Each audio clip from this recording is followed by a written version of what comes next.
Not quite ready yet.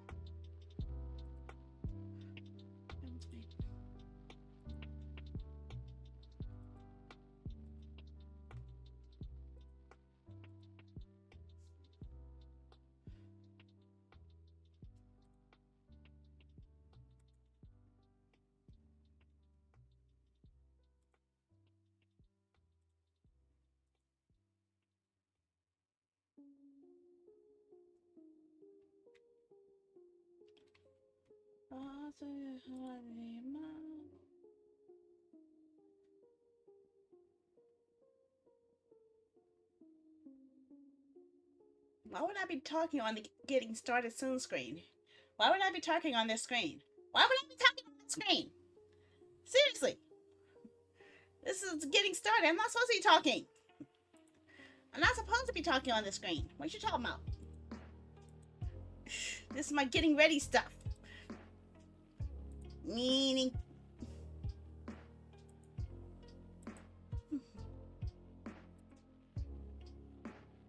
Had to fix something.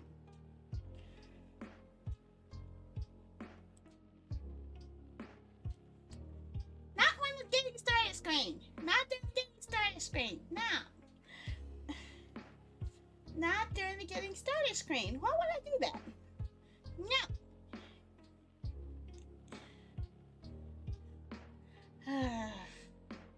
Bakit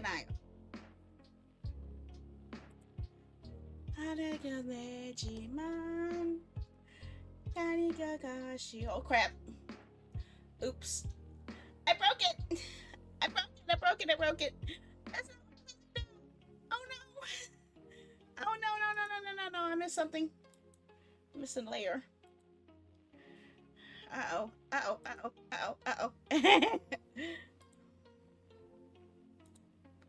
A little sneaky. I don't think I want that. Look at that stroke.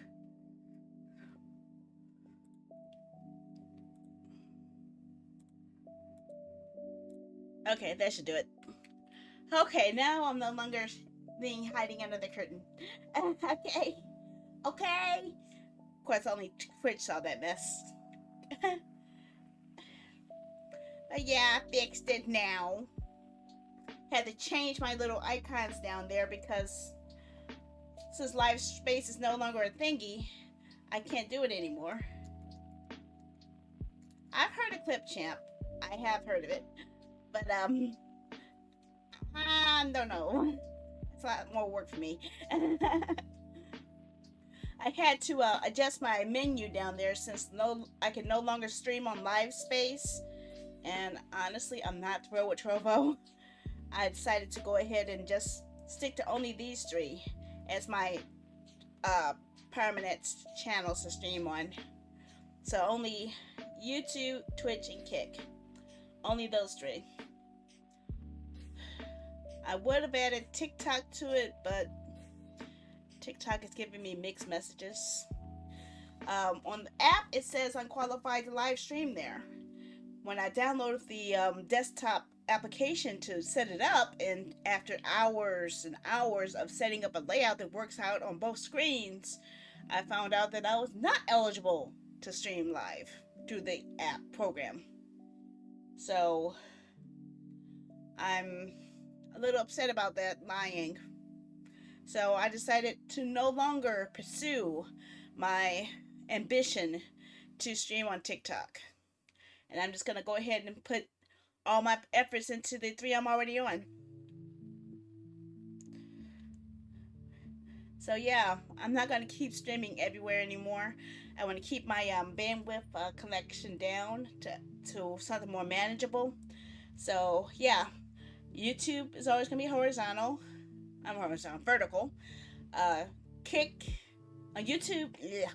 Okay, let me re-say that. Twitch and Kick will still be horizontal. YouTube will still be vertical. I will only stream on those platforms now. I would not know because I have not had any first-hand knowledge to actually compare, to be honest.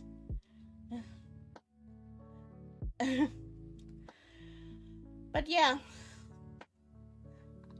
Oh God, no. Why'd it have to be them? This is Pele Royale, isn't it? Oh man. This is hard to hear today. Yep, it is, but Pele Royale. Okay. Well, if you're kind of wondering why I'm a little sad right now after hearing this song, it's because I haven't told you guys before, Pele Royale is a band I've been following for quite a while, and they are a band of brothers.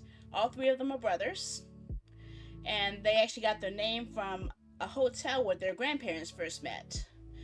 I don't know much about their father, but I do know that their mother has been supporting their career ever since they were Disney Channel stars. They actually debuted on the Disney Channel radio as a different band name, and now they are a bigger band as Pele Royale, and they recently had a concert, a live streaming concert, to help raise funds to cover their mother's cancer treatment.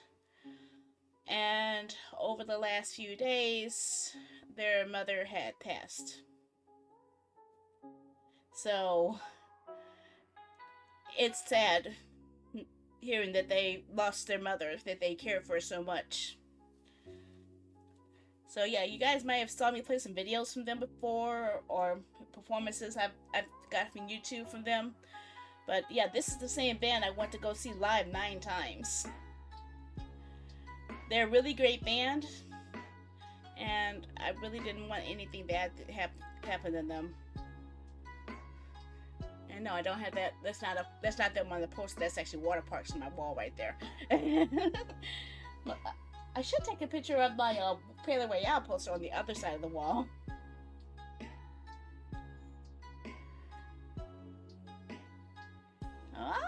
What am I missing here?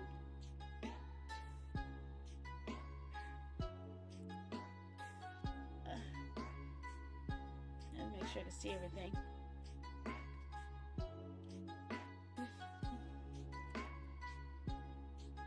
Okay, just want to make sure. Okay, just making sure. You think of a national service as the draft for Korea. South Korea, they require all men of a certain age to enter the military for so many years. I think it's like 2 years. Even males that are in the boy bands, they have to do their military time.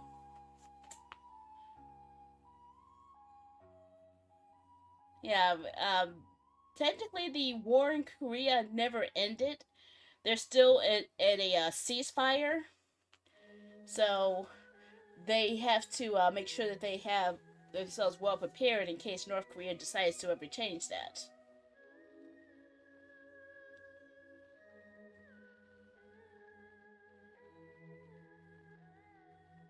Yep.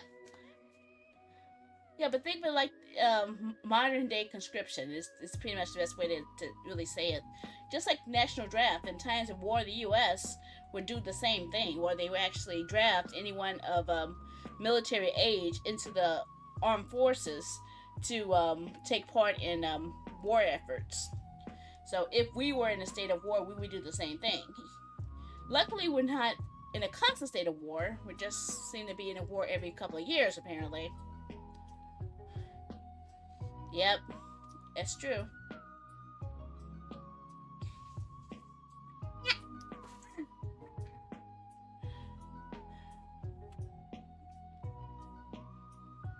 Huh. Yeah, but that leader has power. So as long as they have power, they are still a threat.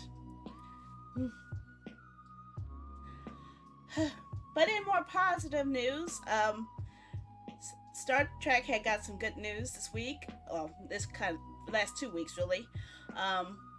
Brave New Worlds has been renewed for a 4th season, and sadly, Star Trek Lower Decks will no longer continue beyond its 5th season. Unlike Star Trek Prodigy, which has luckily been moved to Netflix, it won't be taken off of Paramount Plus. So if you haven't got to watch it yet, I highly recommend it. That show is actually very fun, and it's a really good way to introduce yourself into Star Trek, because it actually is like fan service a series, and it follows the storylines of people who work on the lowest ranks of the Cerritos, a starship, and have to deal with day to day issues on the starship. So, uh, not okay. Prodigy is on Netflix, but I'm not quite sure. Is that I think it's already started. I could be wrong, but let me double check. Prodigy is the one where it's technically ties into Voyager, because it actually continues the storyline that was left off with Chakotay and Janeway.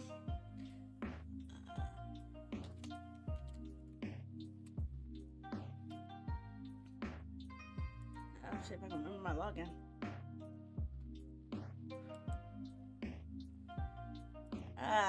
I don't. Yeah, I can't remember my login right now. But it should be on Netflix now, I think. I think. Don't quote me on that, but let me double check. I can look at my Netflix real quick right here. Yeah, it's easier looking at the tab than it is trying to log into the website. Netflix.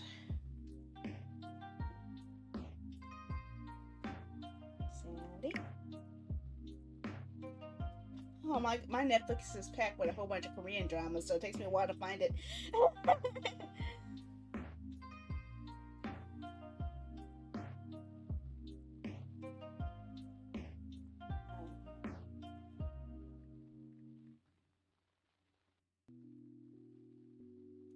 Yep, Star Trek Prodigy is on Netflix right now. Um, at least looks like up to episode 20. Supernova. Yeah, at least up to episode 20. They haven't actually added the new episodes yet, but I think they're also still in production. I'm tempted, if I get a income coming in again, solid income, I would like to sign up for Viki. Viki is actually a streaming service that has not only K dramas but also Taiwanese dramas and Japanese dramas. So I would actually prefer that because it has so many. Squid Game is Korean, yeah. Unless you count the live action US game show version, which had nothing to do with the storyline at all. It was so weird. I was so disappointed when I thought it was like a season 2 of Squid Game, but no, it was something else. Not really. People have started Star Trek from different eras. Personally, me, I started with the original series because when I was growing up as a kid, those are always reruns on TV, so I could always catch those. But I have seen people start with the Next Generation. I've seen people start with Deep Space Nine. I've seen people start with Voyager. I've seen people even start with Enterprise, and some even started with sometimes some people actually started with Picard being their first interest to it, and brand new people are starting off with Brave New World. So it depends on where you come in at it.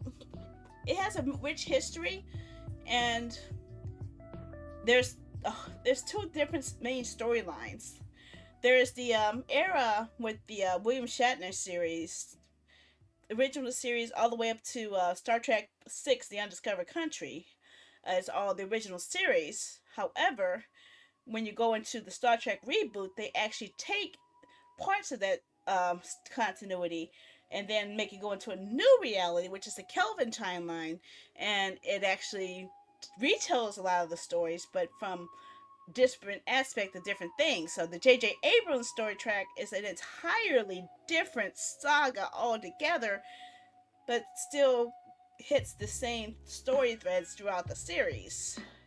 I would say starting off with probably Strange New Worlds is probably ideal because it's the Strange New Worlds is a prequel to the original series.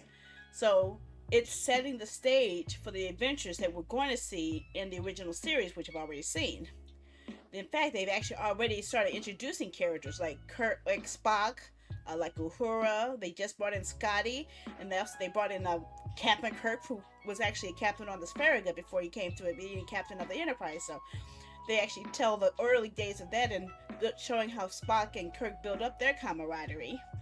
So I would say Brave New Worlds is actually the better way to start it from the very beginning. But I would also say starting off with Lower Decks is pretty good because it leads you into it from an outsider's point of view, where you're seeing it as through the eyes of someone who's like a fan, but only getting to know bits and pieces of it, and then getting bits and pieces sprinkled in at you. Or, honestly, Prodigy is actually a good entry point too, because Prodigy starts off the storyline as a bunch of kids who are, or teenagers who uncover a starship, which is actually a Voyager class starship that has a hologram of Janeway on it. So they're learning how to become Starfleet officers based off of the training that the hologram gives them. So, and that's actually designed for kids, but it's still tied into the Voyager storyline. So, if you want to see what happened before that storyline, you could actually just go back and watch Voyager. I've actually watched just about all of them. I think the only one I missed, Discovery is good, but Discovery is about to come to its end pretty soon. But Discovery was a splinter, because Discovery started off as a prequel to Brave New Worlds. However, they went through a special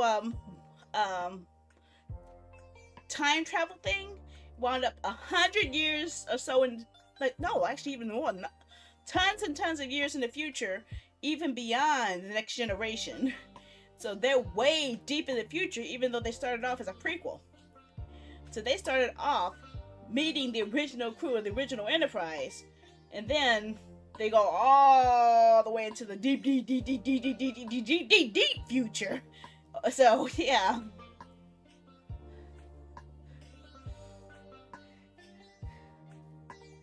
Well, I think it's actually a good entry point because it it is more of an entertaining entry into it, where you're gonna see references to all of these characters, and if you want to know more about each of those characters, it's best to go into find out of the shows of where they originally originated from. So it's like a Easter egg hunt with that one. But yeah, even Deep Space Nine was a well, I don't know. Deep Space Nine spawned off of an episode of Next Generation, because the episode where Picard became a Borg, Captain Sisko was actually on a ship that the Borg Picard destroyed, and he had a deep, long-standing resentment against Picard over that, and he had a hard time dealing with that for most of the first few episodes. So yeah, but yeah, it's all over the place, really. Each Star Trek has its own thing to deal with. Um, Brave New Worlds exploration and the just basic exploration. Um, Original series, the original 5-year mission, Next Generation. Mostly dealing with diplomatic stuff outside of the 100 years after the 5-year mission. Deep Space Nine was the outpost that was outside of the planet of Bajor, where they were a space station with a active wormhole that could teleport them to any point in the galaxy. And yep, Lakita's Borg. Voyager was about a class a starship that was exploring, and then it wound up getting warped into the Delta Quadrant, which is the same quadrant where the Borg originated from. Enterprise was actually a prequel to Brave New Worlds, and to all of them actually. It talked about the very first Enterprise's adventure. Um, that space station wasn't reconditioned into prison. It was a prison. Ha. Yeah, yeah, you're right about that. But yeah, in case you guys haven't guessed by now, I am a Trekkie. I am a Trekkie. I don't deny it. I don't deny it. I've been watching it for years. Maybe I don't have Vulcan ears, but I do have cat ears. But I've watched just about every series, every movie, every show. At least most episodes of every show. There's still some episodes even I haven't seen. Like I have yet to see the entirety of the Next Generation yet, even though I had the whole thing on DVD and the original. I think I've seen all of the original series though. I missed a bunch of Voyager. I did. I think I saw a lot of What was the other? I've seen so much of all of them.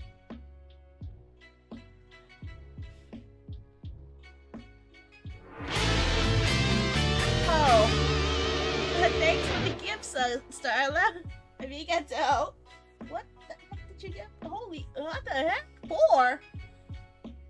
Oh my, macaroni and cheese. No, no, no, no. Does that mean I have to eat a bean boozled? I'm afraid to eat this one. It's kind of green and boogerish looking. I'm afraid.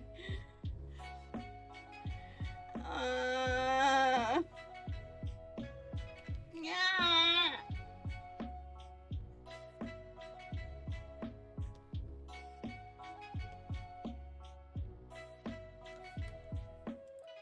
Uh-oh. Oh, I gotta sing for 2 minutes, huh? Oh, maybe I can sing the song that's playing right now. It's one of my favorite songs. 2 minutes of singing. I love the song anyway.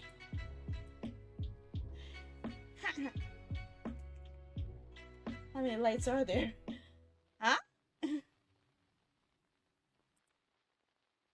To talk. Must let my head learn to walk. I must forget all my hopeless pain. Must bring my life back to life. Once again. Do do do. Do do do do do do. Never let them see you crying. Never you run before you figured out to crawl. They must believe they're over lions. Never let them guess. You learn how to fall. Boop boop boop boop boop boop boop boop boop boop boop. Let them brand you as a sinner.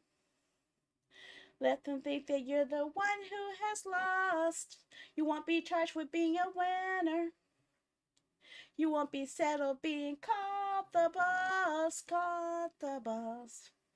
Bring life to life, life to life.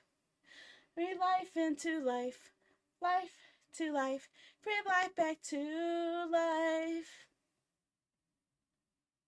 Why pretend we'll be those nothing's wrong when your weakness is your strongest stand?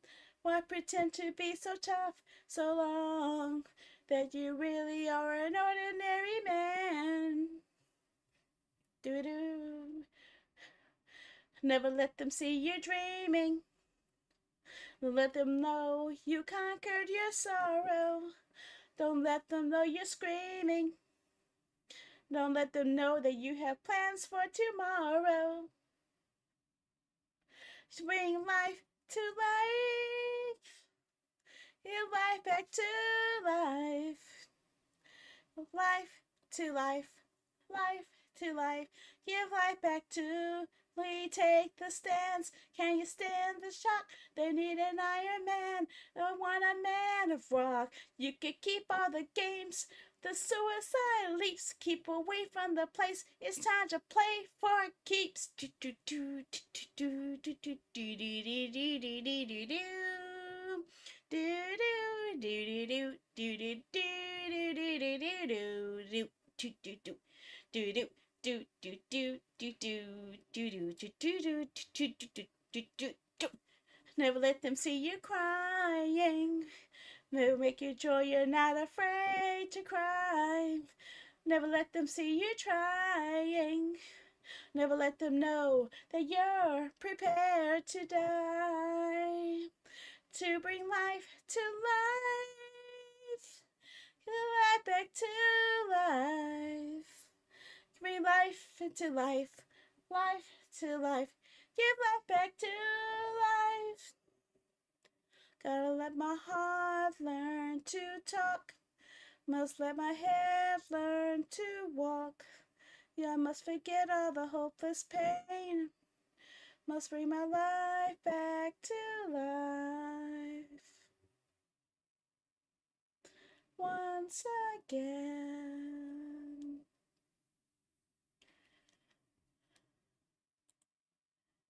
Okay, for anyone who's unaware, that particular song is one that I've been listening to um, since 1986.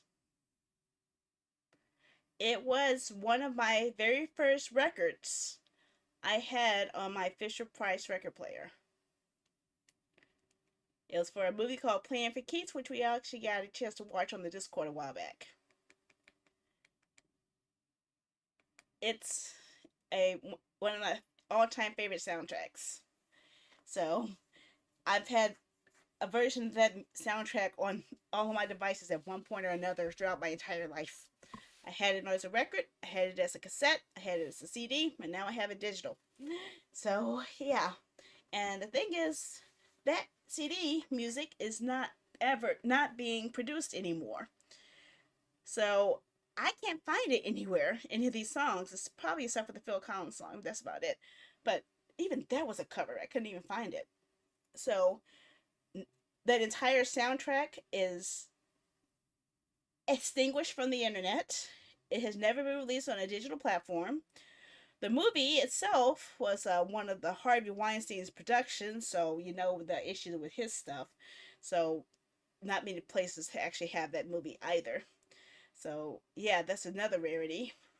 I think throughout the last few years, they've actually started re-releasing some of his studio stuff, which is why I finally got a copy of The Road for my mom, and how I finally got the DVD copy of Playing for Keeps. But I don't have it digitally. I would have liked to have it digitally just in case my disc ever messes up. But yeah, and I've never seen any of the artists release those particular tracks on their own CDs. Pete Townsend, the one who I was just singing, I've never seen that song on his CDs.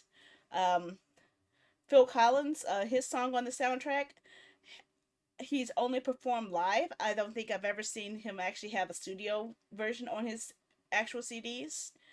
Sister Sledge has a song on there. I have not seen that on her music either. Yeah, there's a lot of songs that are super rare to that CD. Well, if you had the physical LP, maybe. But yeah, they have never released this album digitally.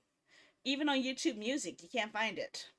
I uploaded it to my YouTube Music. Actually, I uploaded it to my Google Play account, Google Music account before it merged into YouTube Music. That's how it's saved onto mine. That's how I'm able to hear it still. But no one else has access to it. So yeah, I have that. What you heard is a very, very rare song, and you'd be hard pressed. Yeah, pretty much. You might be able to find the soundtrack on Amazon. I don't think it's actually going to be. I don't even know. Let me take a wild guess. Let me see something. Because they released another movie called Playing for Keeps, which had nothing to do with the same thing. So it makes it even harder to find.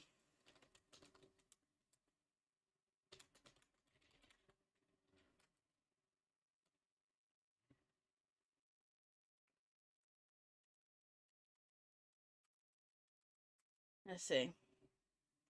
Holy shit! Okay. Um. I guess I better hide that. Oh no! I went to hide it. I need to hide the wheel. Hide the wheel. Hide the wheel. Hide the wheel. Go away, wheel. Shoot! Shoot! Go away. away, Will. I don't want you right now. Go away. Go away, Will. I didn't want you to there. I didn't want to spin it. I wanted to show you guys a web. I found the soundtrack. Um, okay. Okay, I found it. Sorry. Sorry. But here it is. The audio CD for Playing for Keeps. Brand new. Selling for $96.65. The vinyl is selling for $46.95. The audio cassette, $4.95. And I have had all three versions of all of this particular soundtrack. No, I don't need to. I own it. I still have my CD. I still have my CD. I don't need to sell it. I still have it. I'm not selling it. I don't need it. I have it. I'm just saying this is how much it's worth now. It's that rare of a CD, although it's used for 12.21, but it's a rare CD, okay? But yeah, it was actually a really good. It's just a typical '80s camp movie. If anyone doesn't know about didn't see the movie with us, the movie is about a bunch of rock and roll teenagers who move into a suburban old town, and they they revamp a hotel to become a rock and roll hotel. But a lot of the I guess you could say conservative people in the area don't like their rock and roll lifestyle infiltrating their town, so they bully them badly. And yeah. No,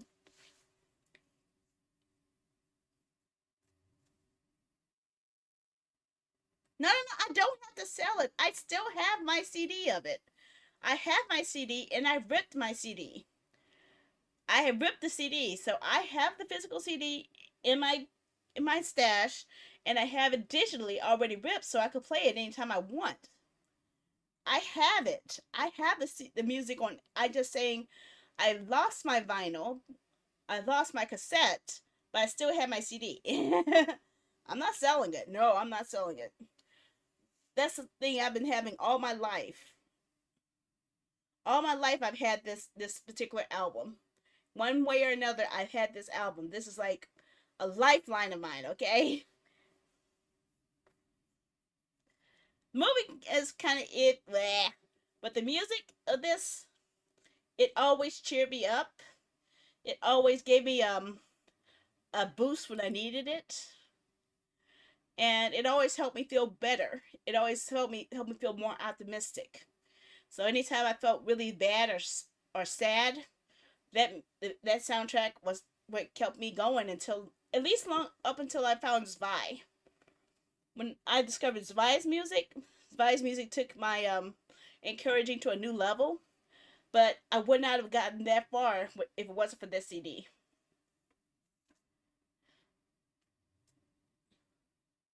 What are you talking about? Well, you well they. Uh, I messed up so many Walkman. I did. I broke so many Walkman. I was too rough. I really was a tomboy. Okay.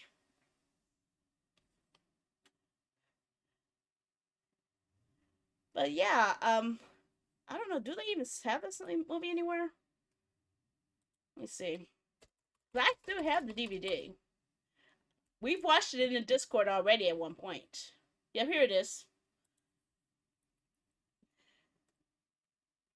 This is also this movie has another big important step. If you know the actress named Marissa Tomei, who you might have heard seen in the Spider-Man movies as Aunt May, this movie was her debut. She first appeared in this movie, Playing for Keeps. That was her first time she was in the movie. Was in this movie. So this is even more of a rarity.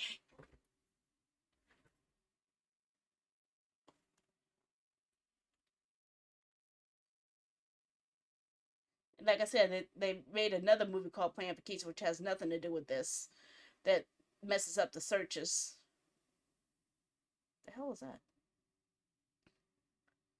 An audiobook? What the hell? Okay, another thing's gonna take over the name.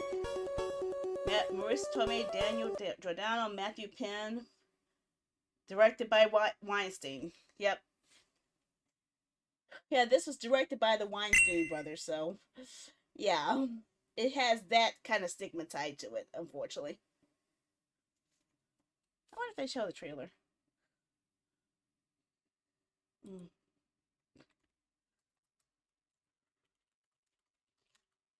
Um,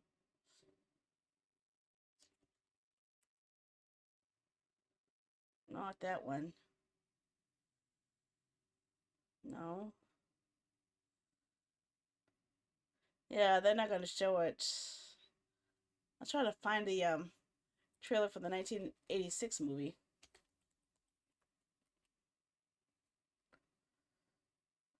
Okay, I think I found it. I found it. Hope I can find it. Play it.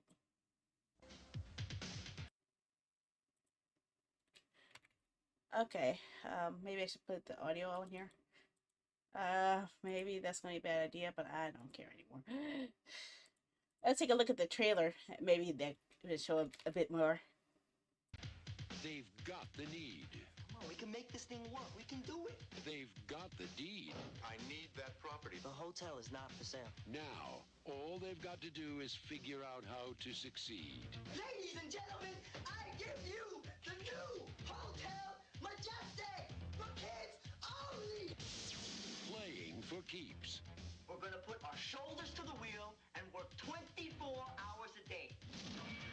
It's having one chance at the big time and taking it. You are putting a multi-million-dollar project in jeopardy. Playing for keeps. They've invaded! What the hell is that? It's when the odds are against you and you turn to the oddest team you can find. Come there.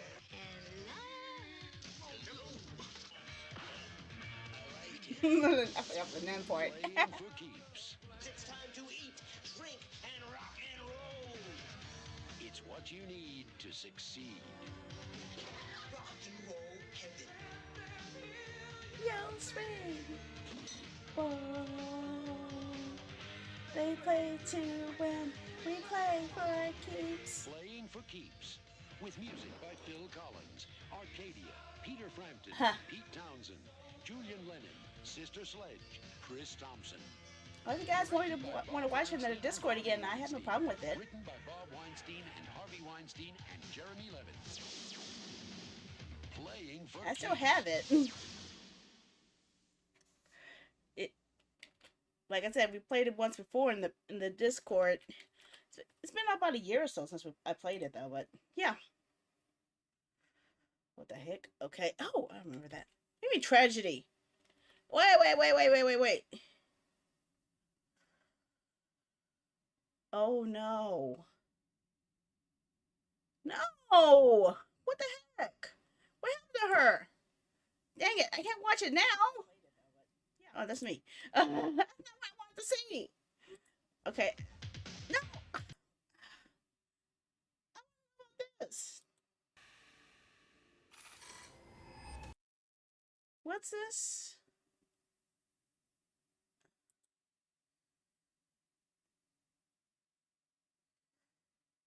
Oh, okay. Yeah, that was that Sadako looking girl who was on America's Got Talent a while back. Okay, I'll watch that later. I'll watch that later.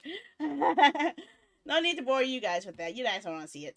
You guys don't want to see that. I'm sure you don't. um. Now, what am I missing here? Yes, I owe you the Bean Boozled.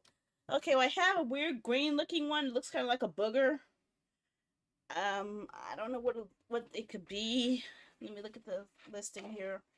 Green could be dirty dishwater or birthday cake. I think it's green. No? Nope, it might be booger. It could be a booger. God damn it. Fuck. Please don't be a booger. Please don't be a booger. Uh,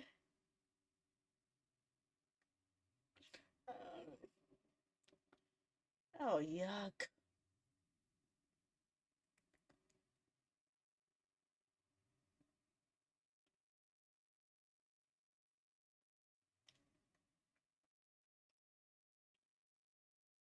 I don't know. It tastes sweet. So it must be pear. I think I like that with it being a pear. Okay, it was a pear. Yep, pear.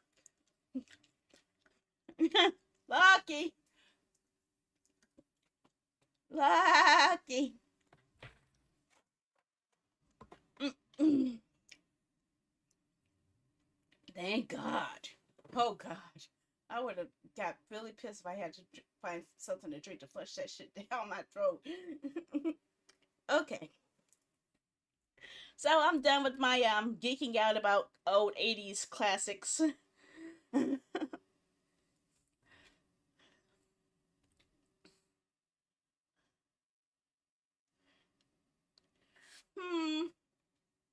I don't know. I prefer a donation. Of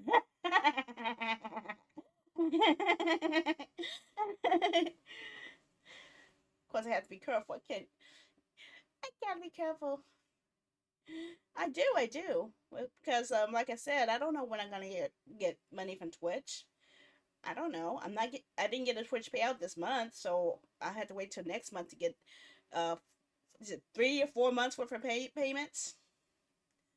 Yes, I've seen the original three movies, and then let's say the Karate Kid 2, Karate Kid 3, the next Karate Kid, then the Karate Kid remake, then there's the Cobra Kai series. So yeah, it's been stretched out pretty far.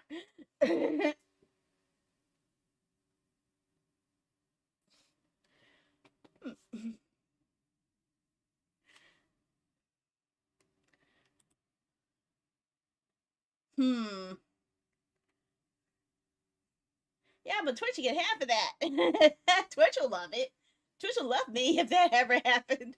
Twitch might actually put me on the front page if that ever happens. But you know it's not. Oh, sorry about that, Per Zion. I didn't see when you said that, but I don't know what you're saying. It looks like you're shocked. Are you shocked? I don't know. Sorry.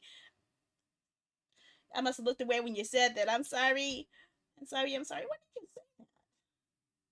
Why didn't it show up on my menu here? What's going on with my chat? It's not reading my YouTube video chatting here. Luckily, I have more than one window open here. Okay. Uh, um, no one said anything else on the other ones, right? Okay. Let me test something real quick. Testing. Can I see it? Okay, it's there. But why didn't your message go through, Per Zion?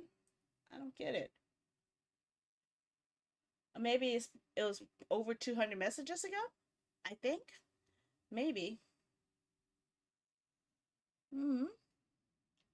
I'm not shitting, by the way, archaeologists. I'm not shitting.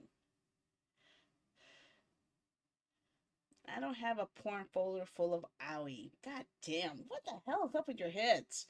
Sheesh.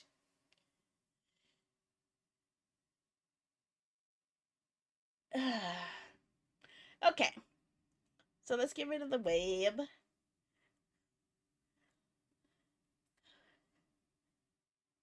How you doing, Dad? Thank you. All right, yeah. Yeah, I'm, my brain's fried right now. We've spent more time talking. I totally forgot what we're supposed to be doing. We're supposed to be playing a game. Sometimes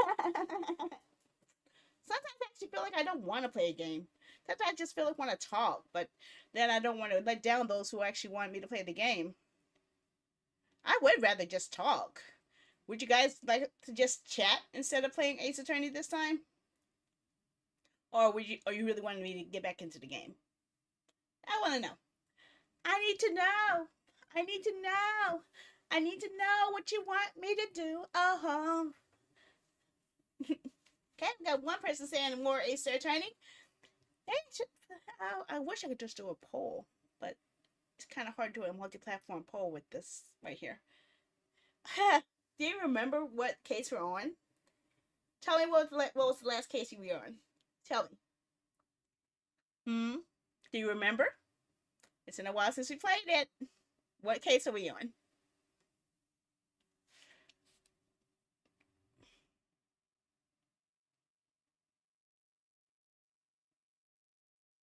Damn it. You do remember. Yeah, we're still trying to nail him to the wall. We're trying to nail the lion asshole to the wall. He's a pain in the butt. I don't like him. I don't. I don't. I don't like him. I don't like him at all.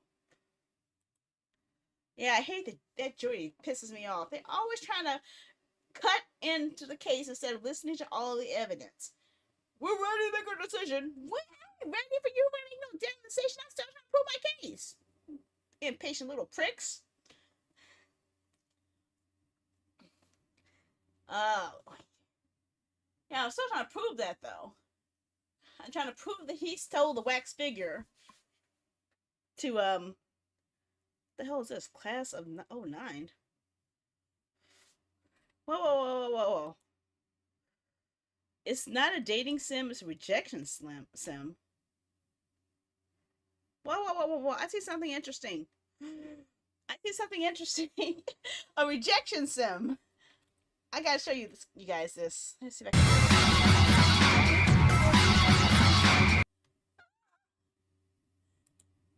Oh, thanks for the follow there, a Gartic mushroom. Thank you, thank you, thank you.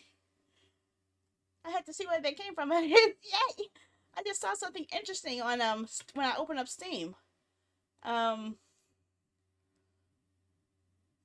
Class of '09 isn't a dating sim, it's a rejection sim. Can I show my screen on this one? Can I show my screen? I don't know. Oh, I could probably just do it through Chrome. It'll be a lot easier. Stream readers. Oh, come on. You let me see it? Okay, it's there. Okay. Okay, let me see. Let me pull it back out the web.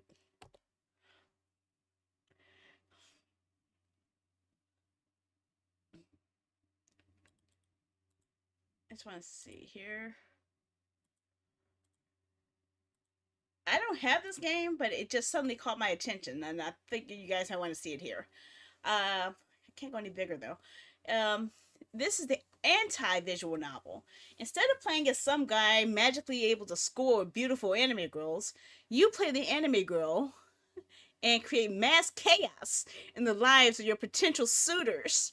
Earnest comedy, social accuracy, and late 2000s aesthetic await you in Class of '09. I gotta see the trailer for this. I gotta see this. I gotta see this. I don't know. It just sounds like it's something up my alley. Is this what cam girls feel like? I think cam girls do a little more than we did. But at least they get paid. We had to flirt with that weirdo for free. No, we lost a bet. That's not free, it's just hoeing pro bono. Why would you put up flirting with Jeffrey in the first place? Anime style. So you thought she could steal that hot dog roller? No, but just that whole class yesterday. Wow, Jeffrey, your Naruto drawings are so good. Ew. That wasn't even the worst part. People had to watch us do that. Plus, he probably won't leave me alone for like a month now. He's gonna go home to his video games and make created characters of us. Yeah, he'll kill us in Grand Theft Auto. You can make characters in Grand Theft Auto? Do I look like a bitch who would know? Whatever. God, I need a Xanax. Wait, where did I put it? Bitch, that was my last Xan. How did Damn. I take that? Quick hands. Titty and Xanax, what a combo. It goes together like peanut butter and Percocet. This is true. Oh yeah, he kept doing that. This is true. Like he's too good to say yeah, he has to be a scientist Uh-huh. about it. Oh, and what about, okay? I hate it when they do that. Like they gotta sound like the gay comic relief cat in every Disney movie. This is true. This is true. Yes, in fact. Quite the interesting outfit. Stop screaming, we're having sex. What are you pushing? Whoa. Sounds like you had a class with Jeffrey. She's McDonald's. Emily, where'd you get McDonald's? McDonald's? Bitch, give me a fry. Damn it. Please give me a fry. And yeah, we had a Where'd you get McDonald's? Me McDonald's? too, I could tell. He was drawing pictures of you guys the whole class. No way. What are we doing on the pictures? Like being cute, making kissy faces with hearts around it. Nicole, we're gonna get murdered. We're gonna get murdered by a guy who can't even tie his fucking shoes. Well, at least you won't torture us. Can't tie a rope either. Yeah, but I ripped him up and threw him in the trash. Told that hoe to watch it. Your You're the best, Emily. I know. Okay, I gotta go sell the janitor Adderall. I'll see you guys later. You're like the hottest bitch ever. And I love her hair. What's gayer? Dating a girl or wanting a girl to have sex with your dead body? What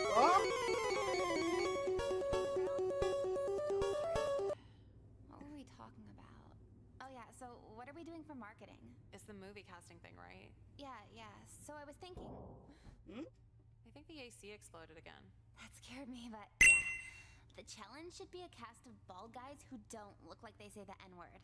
How is that a challenge? Name one. Vin Diesel? No, wait. Bruce Willis. Wow, this is challenging. Damn, that's a lot of AC units. Attention students and faculty, we are in emergency lockdown. Please follow procedures at this time. What the fuck was that about? Oh, dang!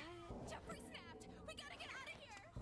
What are you doing? Let's go! We flirted with him yesterday. We're the last people he'd kill. Just chill out. That's easy for you to say. You did my last Xanax! No, God. Okay. This sounds really weird. Okay. I thought you were running for it. Security locked the doors. Elsie Lovelock? Elsie Lovelock? Oh, shit. You won't be in rush hour. Okay, hold on a second. Hold on a second. Elsie Lovelock. You guys know that name. You guys know that voice. As many times as you heard me sing her song, you definitely know who she is. Elsie Lovelock was the voice of Mary Ann in The Letter. And that song, A Lone Heart Speaks True, that I keep singing a lot, that's her song. Oh my freaking God. I want the song even more. Give me even more. But what else is it beyond the... Okay, so let's have scenes like this, okay.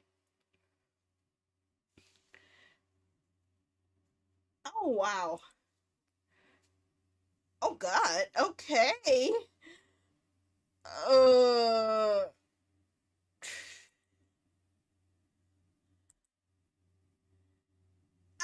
It's a giantess fetish. A woman so tall she can't even see those minute details about me. How I can't tie my shoe. What?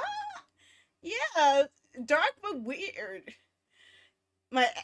Actually, my Mexican cartels apply, so it probably won't kill you. Oh my God. This is definitely some messed up in the head stuff here. I told you the economy's bad. Blame Bush. These girls I chat with online fully agree. What? Here, watch it on my phone. Okay, I guess that's all it's gonna show me. As you make your way through 15 different endings. Oh no, we're not playing that again. Yeah, I'm probably gonna be in enough trouble with that. Relive the high school experience where you play as a girl with unlimited social leverage. Expect the unexpected. See, this sounds like a game I would actually enjoy playing. It's dark and twisted, but still interesting.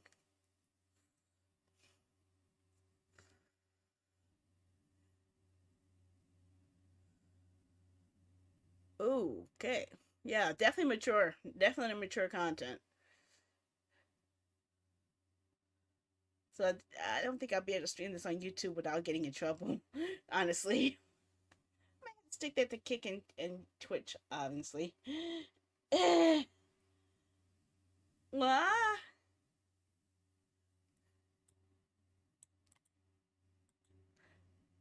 Okay. So, let me get out of this before I go nuts. Let me get out of here before I go nuts. Oh, God. Well, yeah, but YouTube is extremely sensitive about special things like that. About things that would be demonetizable. They actually will destroy your reach if you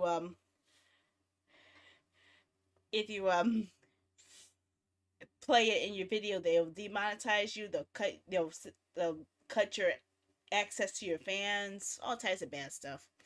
So yeah.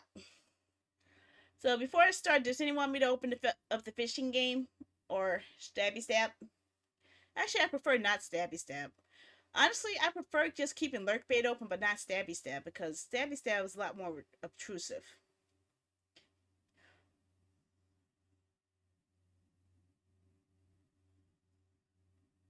Okay, fish it is.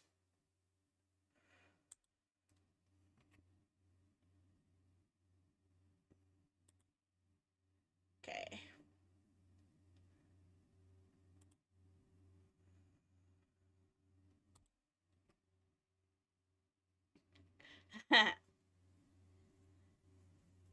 Okay, so let me get the game started now. Let me hide the web. I'm probably gonna get all types of trouble for what I just did. I played 2 trailers on stream on YouTube. Usually that gets me in type of trouble because of audio and such. It's so weird. You get more in trouble for audio on YouTube than you do on video. Isn't that odd?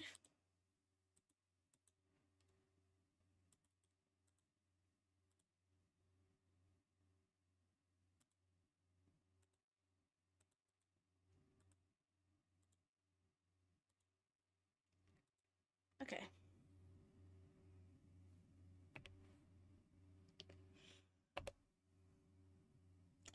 There we go.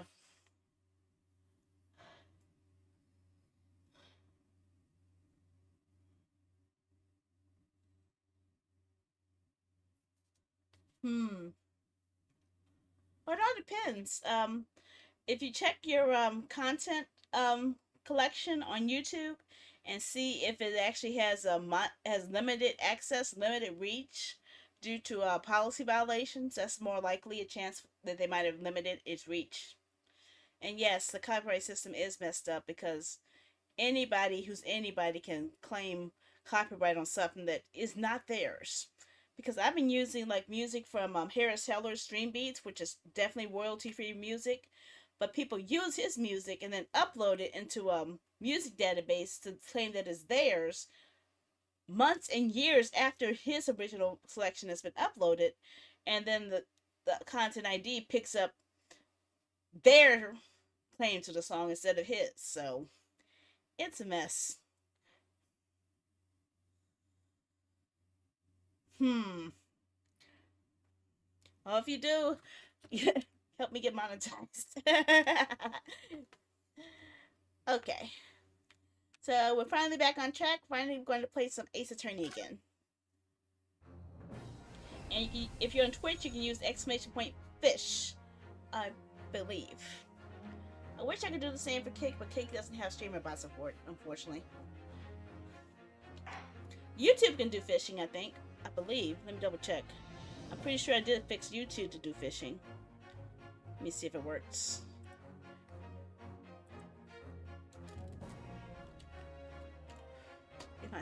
If this is correct. Yeah, it works.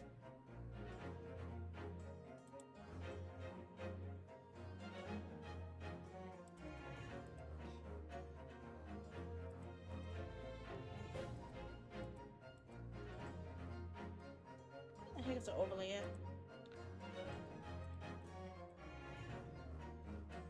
Yep, it works. I was able to fish off of YouTube, and it recognized me. So yes, YouTube users can use this, and so can Twitch users. Unfortunately, I can't do it for anyone on Kick, unfortunately, until Kick gets streamer bot support.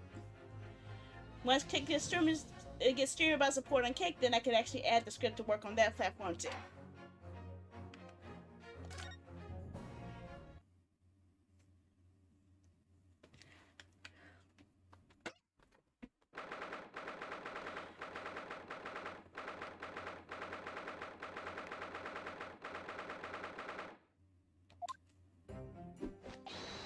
Okay, do we have audio here? I don't know. Yeah, we do. Oh, have you been watching from the gallery, Mr. Sholmes? I've been on the edge of my seat the entire time.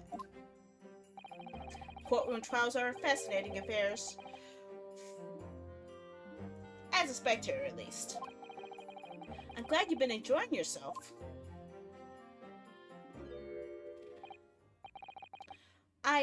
I have to ask.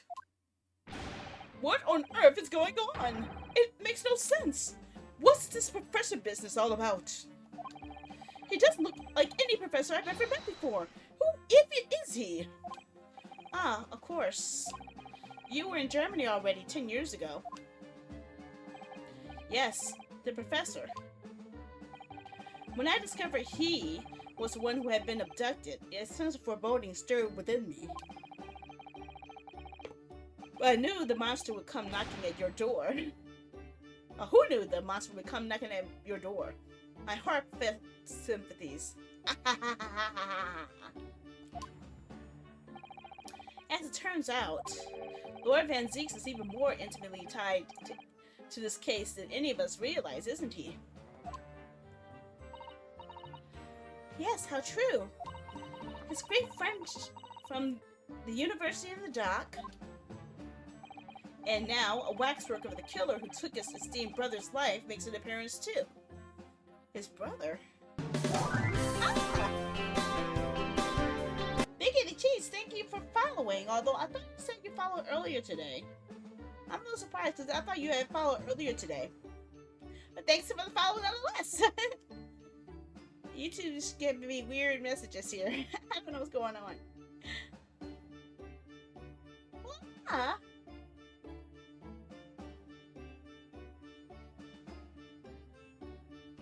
What the heck is that gallon of words you just put up there? Yeah, you're talking about the Mickey Mouse copyright system. Yeah, it's a moused up situation. I imagine even shrewd Mr. Reaper failed to foresee that kick in the teeth. Huh. An extraordinary move on your part, my dear fellow, to throw in that front of the man. Make it sound deliberate. I can't help but feeling that this professor case is really very puzzling. Oh yes. In what particular manner? Well, there's Mr. Drebber, Mr. Slipe, Dr. Slipe, and Lord Van Zeeks. It seems that everyone in this trial has a link to the case somehow. Yes. In fact, I alone am not a member of the set. Though, that leaves me an empty shell, all alone with no intersection to any other. Oh God. Excuse me. Oh God, it's her! Oh God, she scared the shit out of me.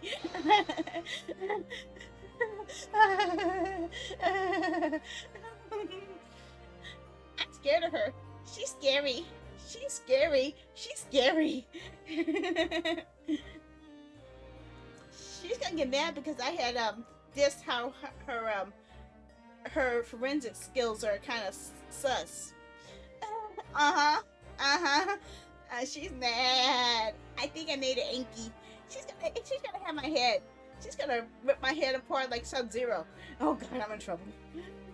Dr. Scythe. Ah, Dr. Courtney Scythe. Nee Stevens, good day to you. Hello, Sholmes.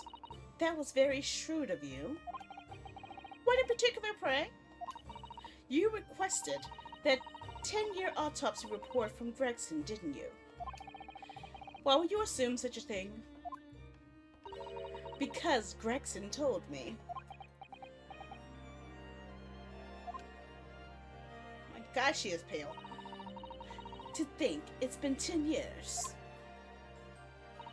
10 years in the laboratory, wielding my scalpel. The smell of nothing but corpses and disinfectant. A policeman on the jury had a lot to say about you as it happens, Dr. Scythe. And I accused you of being complicit in what happened. I'm hoping that you'll take the stand and tell the truth about what really happened. That certainly won't be possible. Lord Van Zeeks won't be summoning me as a witness. Lord Strongheart has forbidden it. Lord Strongheart? The Pandora's box you were warned about is the professor's case. But please don't make the mistake of thinking you'll get any information about it out of me. But attempting to hide from the truth, that's cowardice. I've always fought crime in the way I see fit. I have no regrets. None at all. And that's all I came here to say. So, good day to you.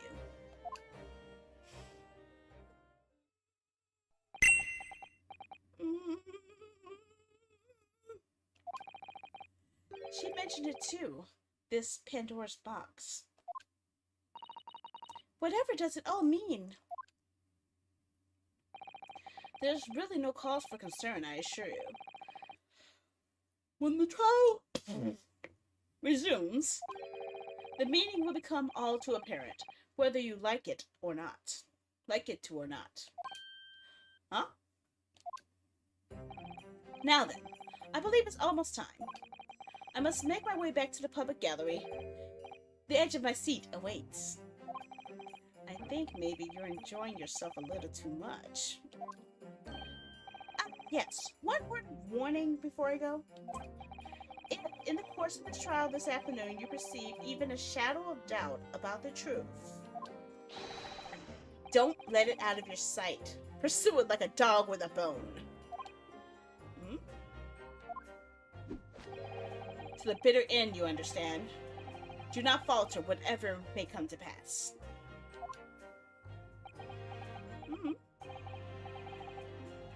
Oh, I understand. Thank you.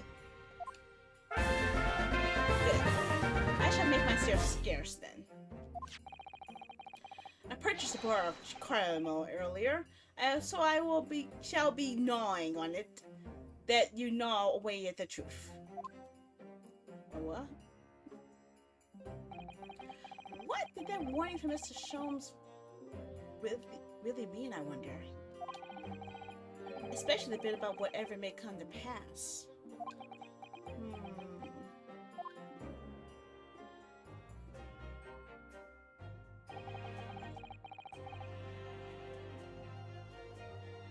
Okay, it's time for the final chapter then. I'm determined to find the truth, no matter what.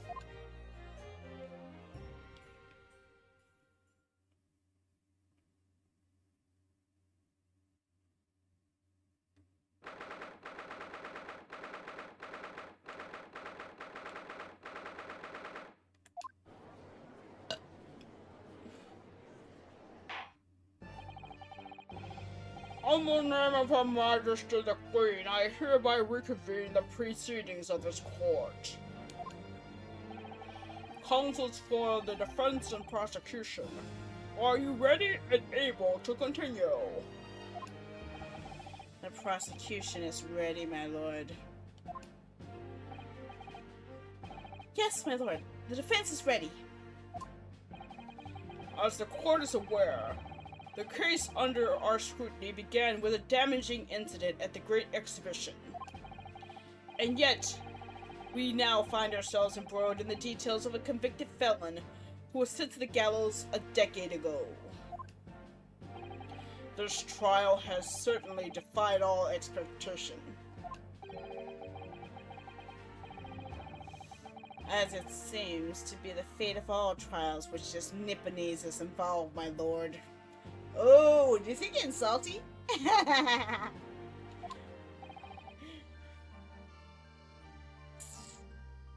So then.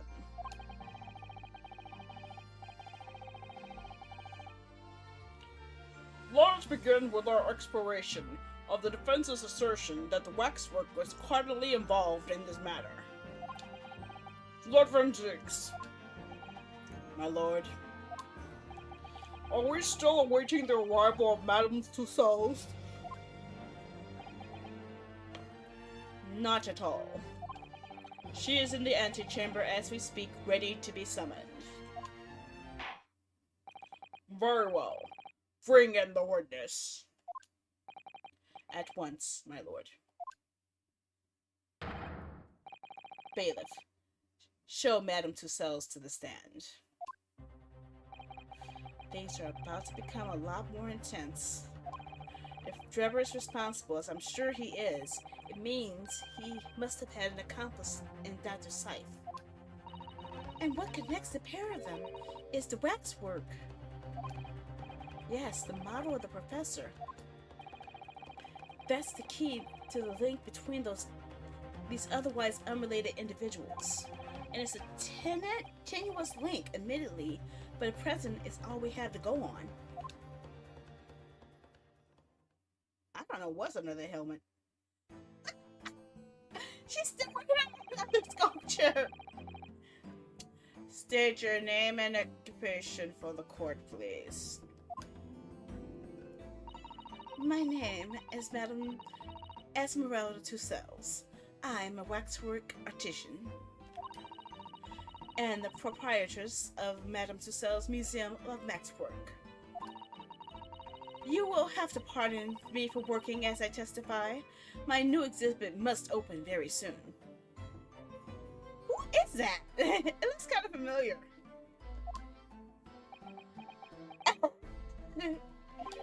Oh, so he finally gets a statue, does he? Now there are two of them in the world. Uh-oh, is that Sholmes? Oh, I thought he looked familiar. Oh my, what expression is she carving onto that face?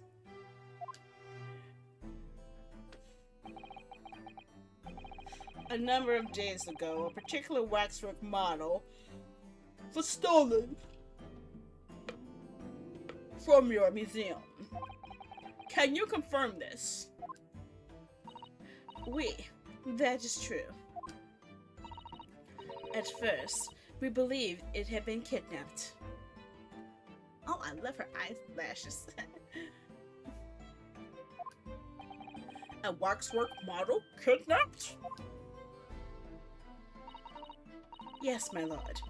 There was a demand for ransom money, but left behind by the culprit.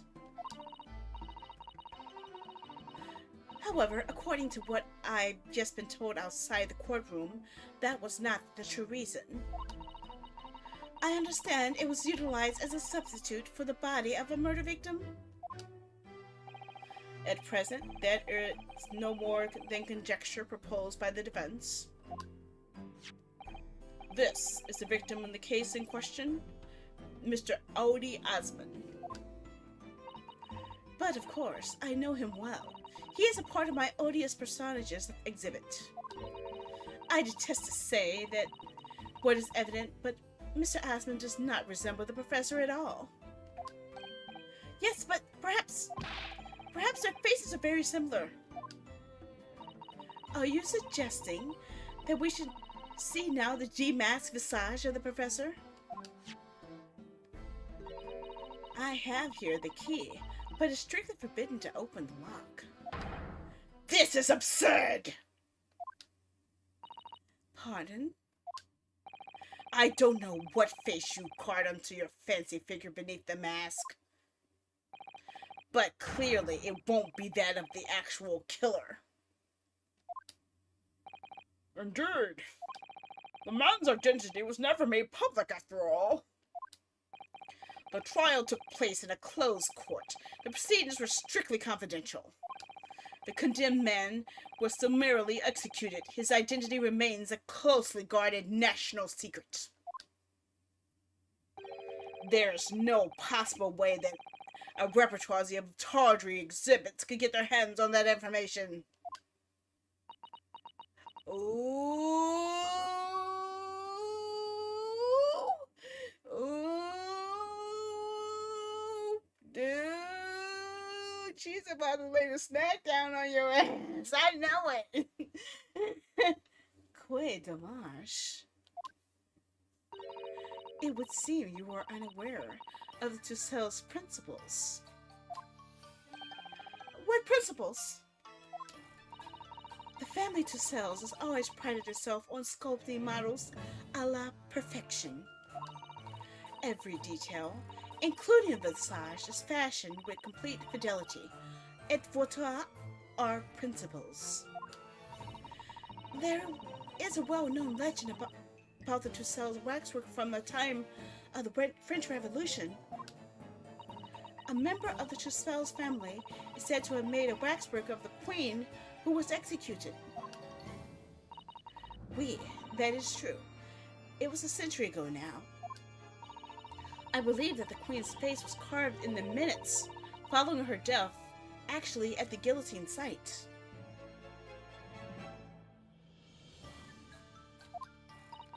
You are correct. The model on display still today in the House of Horrors. We to sell stop at nothing to obtain a faithful replica of our subjects. Tell me about it. Dear me, a somewhat disturbing tenacity of purpose. It is the only way to obtain a truly lifelike representation of the subject. And it has been my family's secret for generations. Do you mean to say that beneath that mask? Oui, the true visage of the killer is there. This is ludicrous. It's out of the question. The professor spread terror throughout the Great Britain. As a result, the Madame Tussauds special exhibit remains extremely popular even today. The killer, emerging from his own grave, is a sight to behold. You should come. I think, madam, it will be beneficial to hear from your formal testimony on this matter. You will explain every detail of this macabre model and your personal involvement in its creation. With pleasure.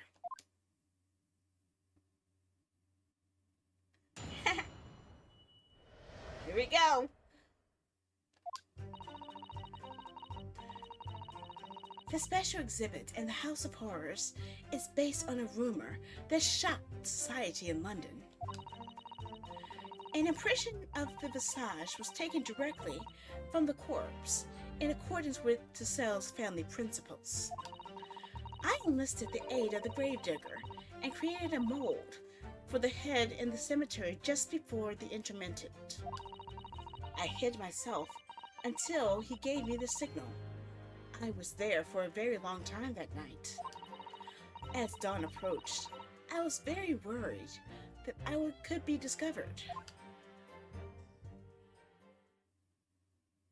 Okay. The gravedigger? The man sanctioned this? Oui. I will do all that is necessary to achieve the true resemblance my family is celebrated for. Nobody else knew. Only the gravedigger. What harm did it do, huh? So you truly saw it? The face of that monster? Naturally, I was aware at the time that his identity was a secret. But Tussauds could not be Tussauds if we did not insist on absolute fidelity in our sculptures. I don't believe this. I myself have seen the special exhibit in your museum, madam. A truly blood-curdling scene in which the murderer is emerging from his own grave. The scene it depicts was the subject of many rumors in London 10 years ago. I have here a newspaper from the time. Wow, okay.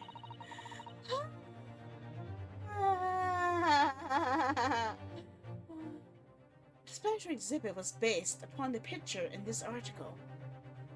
Oh my gosh, it looks like a mechanical head. Like a mask. It was the most detailed account of what happened as reported by the eyewitness who saw it. The 10-year-old article has been entered into the court record. Tell me about it. This is getting weird. Man rises from the grave. It's too absurd for words. The public enjoy absurdity, monsieur. That is why I have responded to the scene as carefully, reproduced the scene as carefully as possible in my museum. And it's waxwork from that exhibit that was stolen some days before the incident at the Great Exhibition, wasn't it? That is correct. The professor you see before you here. Most puzzling.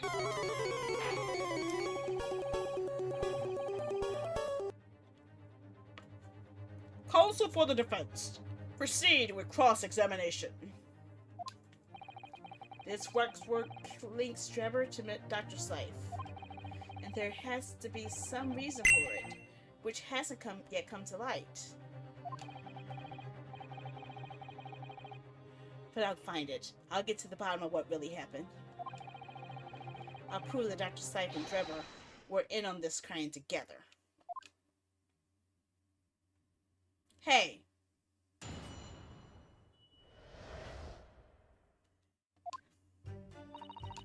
Special exhibit in the House of Horrors is based on a rumor that shocked society in London. Hold it! Hold it! Yeah, I did. And what rumor would that be? A 10-year-old tale now, but one no Londoner would ever forget.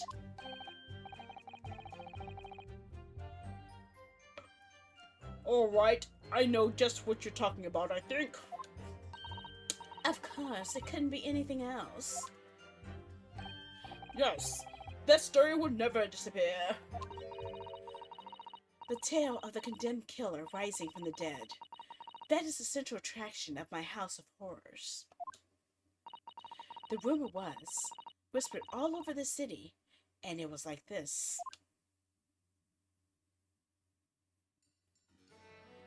It was Lowgate Cemetery behind the prison, in the dead of night after the execution of the killer.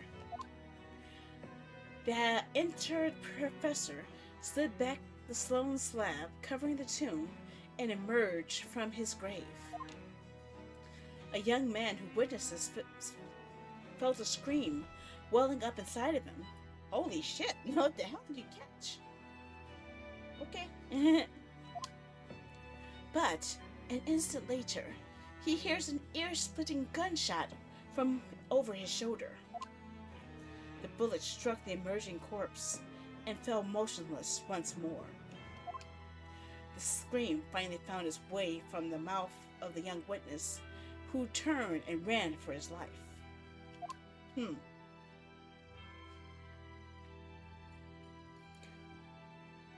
shot the dead body that came back to life? The corpse climbed out of his own grave? And then somebody shot him? Who was it? Nobody knows, even today. But remember, it was just a rumor. Perhaps nothing more than a ghost story.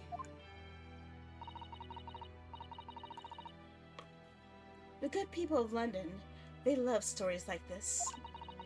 That is why every newspaper across the capital. But it was just a story? I mean, this is exactly the scene that can be seen today in your museum, isn't it? The special exhibit was modeled on that very illustration. For a while afterwards, the contents of that article were reproduced in every newspaper imaginable. Madam, might I say something?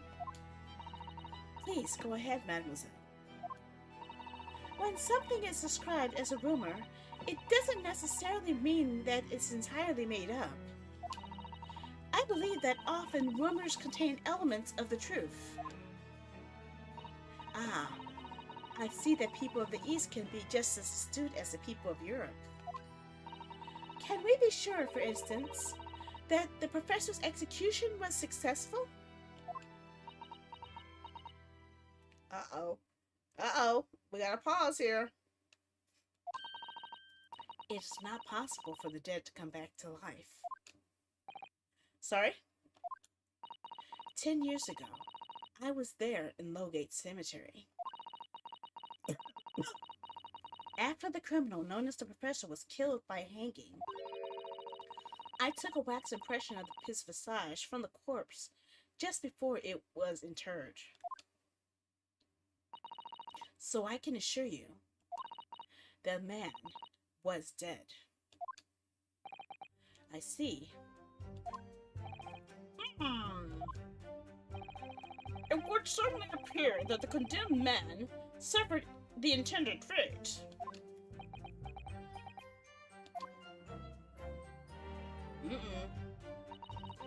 An impression of the visage was taken directly from the corpse, in accordance with Tussauds friendly principles. Hold it! Tell me more.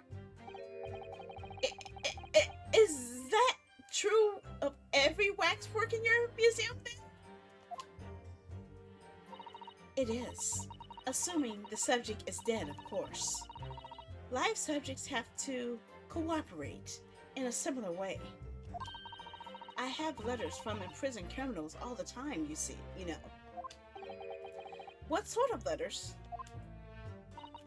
When my time comes, please make a waxwork of me. Comme ça. No! My museum is famous, monsieur. To be made into a waxwork is an honor, and for some criminals, a symbol of status even. Because nothing says hardened criminal better than wax. And it's thanks to one killer in particular that my museum has gained such popularity in London. I refer to the star of the special exhibit, of course, the Professor. How you doing, Mutant Dream? How are ya?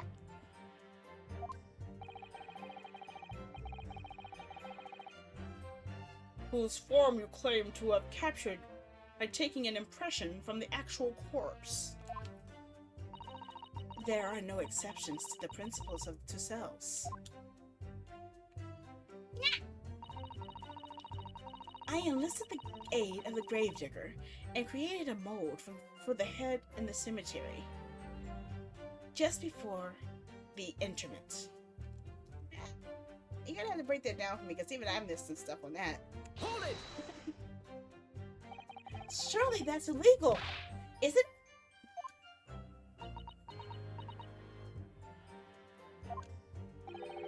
It would seem the proprietor of this repository of novelties was blinded by monetary greed. It had nothing to do with money. The man is part of London's criminal history. That is why I had to sculpt him to record this history. It is the raison d'etre of the Tussauds Museum. But if the man was convicted in a closed court and sent for immediate execution, then surely nobody but the members of the judiciary present know the killer's true identity. I assure you, behind that mask is hidden the true face of the Professor. Sorry. Do you realize what you're saying? The Professor's identity is a national secret. I understand. And now that the truth about the special exhibit has been revealed, it must perhaps close. Of course it will. As will your entire museum if you don't tread very carefully, madam. That could be another interesting chapter in the history of my family, I think. Don't you? I'm sleepy. So 10 years ago, on the night of the Professor's execution, you took a wax impression of his face from the corpse? Oui, exactement. I hid myself until he gave me a signal. I was there for a very long time that night. Hold it! Tell me more. You were there longer than you expected to be? I had some difficulties in capturing the subject's form correctly. As I removed the mask, the mouth of the cadaver fell open, and I had some problems with the chin. Dare I ask? The man had been dead for a short while already, you see. his muscles were relaxing, and consequently his chin would not align itself correctly. Oh dear, what a horrible thought. I gotta be a mess. Under normal circumstances, I would have an assistant with me. However, that night I was alone, and as a consequence, I missed my preferred window of time. What do you mean? When I take the impression of the visage of a cadaver, I always wait until 3 hours after death. Why 3 hours? Is that amount of time significant? It is because of rigor mortis. Wriggly mortis? Oh, rigor mortis. Dude, muscle stiffening. It is the name of a phenomenon that occurs in recently deceased bodies. As a rule, 3 hours post-death, the muscles in the body begin to stiffen. By approximately 10 hours post-death, the entire body is completely rigid and inflexible. And then, from that point on, the muscles slowly start to revert to their relaxed state. The effect is often used to estimate the time of death when a body is discovered. See, I did not know that. That's some really interesting things to know. I knew about rigor mortis, but I didn't know there was actually a gauge to see how long a person's been dead. Well, that was an education, if slightly scary one. As the Mademoiselle says, rigor mortis commences 3 hours after death. It starts in the jaw. I see. So that's why you wait. Before that time, the mouth falls open, and it's very difficult to do my work. Ugh. Ha! Ugh, it's getting hard for me to do my work with all this talk of corpses. I wonder about that information that the courts just heard from the animal cells. It's significant, because it has something to do with the time of death. The information about rigor mortis that you just shared with us, Would you mind including it in your formal testimony? I believe it could be significant, you see. of course, I do not mind at all. I can't help feeling that after this latest topic, the atmosphere in the courtroom has become extremely grave. Girls got jokes. Girls got jokes. She got jokes for days. This is no time for jokes, Mrs. Sato. Coffee cup, huh?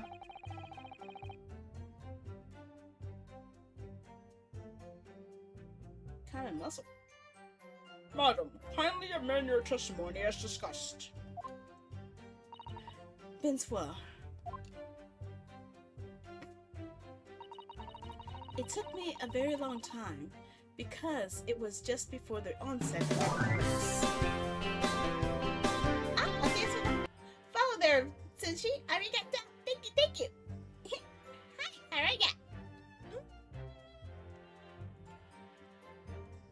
Let's press this lady to the floor. I want answers. Give me answers now. Oh, no. I didn't press it. I need to press her. I need to press her like these press-on nails. Hold it! Rigor mortis being the phenomenon you described, whereby a corpse becomes stiff after death. I think you said that it starts at the jaw, about 3 hours post-death. This looks, yep, it is. Technically, it's a prequel to the Ace Attorney games. So, still the same concept, just different cast of characters. Oui, c'est ça. Of course, the exact duration depends a little on the season. I didn't realize a waxwork artisan would be so well versed in the subject. None, that is only elementary knowledge in the field of legal medicine. Well, I had no idea about it, but maybe I don't want to admit my ignorance about forensic science. Hmm, I can ask my father to give you a very simple premiere if you like.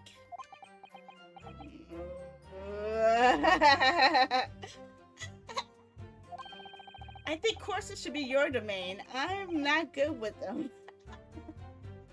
He does not want to deal with dead body talk. Oh dear. I think maybe best.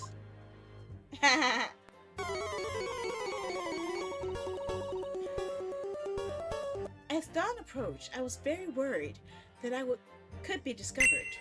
Okay, what she got to say more about this? I want to so much, but they only let me send one person, and I have to find out who. Otherwise, I'll lose all my legal cred with all the stars. Hold it! So I gotta press everybody to the floor and dig out all the data. You say that dawn was approaching? What was the time of day then, approximately? Well, I could not say. But when I left the cemetery with my utensils and wax, the morning light was becoming visible. The execution took place on 17th June, which had the earliest sunrise of that year. I hope not, because that means I have even more investigating to do. Indeed it is. First light would have been at around 4:40 in the morning. That is really early. The fact is, I had very little time, so I finished my work in a half an hour. It was necessary to complete the impression and bury the body before daybreak, of course. If somebody had discovered me there, it would have been a catastrophe, so I had to hurry. She's beating the crap out of their homes. Oh, God. Stab, stab, stab, stab, stab, stab, stab, stab, stab it. Is it me, or does that Mr. Jones seem to be taking shape more quickly now, too? Is it too? You certainly appeared to go through extraordinary lengths for your work, madam. I wonder, is what she just said particularly significant? Yeah, I say it is. Madam, those details about how long it took you to complete the sculpture and the early sunrise, could you include them in your testimony? I believe they may be significant. So that's 2 significant changes in testimony. I've never had that happen in a case before. Of course, if you would like me to. At least in the same testimony. You're quite right, Mr. Naruhodo. It is intriguing. A sunrise at 4 in the morning would be absolutely unimaginable at home, wouldn't it? That's not quite what I meant by significant. Kindly amend your formal testimony then, madam. With pleasure, my lord. I hurried to finish my work in the half an hour before sunrise. Then I left as soon as the corpse was interred. I need to find out what interred means. I don't know what that means. Hold it!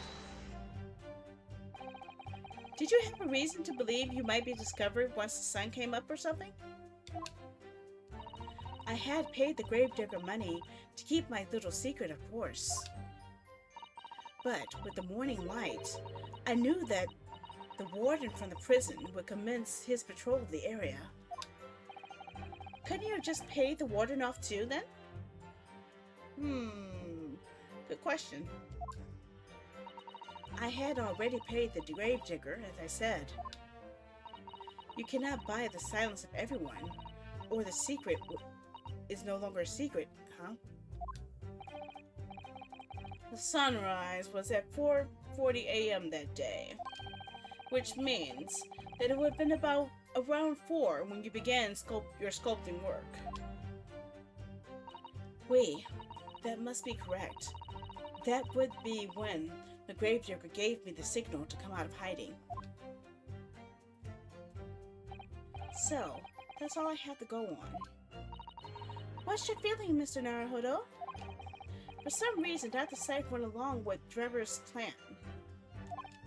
Now, if that's really true, then the professor is the only thing we know of that links the pair of them. So I feel sure that the waxwork must be a clue to this mystery somehow. In that case, we must use this cross-examination to uncover exactly what it means. Otherwise, the jurors are sure to revert their leanings and the trial will be over. To deposit. Okay, that makes more sense.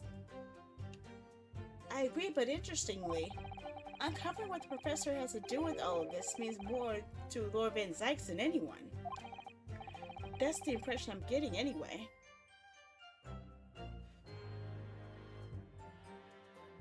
Well, the Drebber was the guy who was holding the lamp. That's what I'm saying. So Drebber couldn't be the one in the grave because Drebber was the one who was in the waxwork holding the light when he was younger. And in the newspaper. I'll show it in a second. That's the impression I'm getting anyway. Yes, as do I. After all, he had a profound connection to the professor as well. Okay, let's look at the quote. Oh shoot! I didn't mean to do that.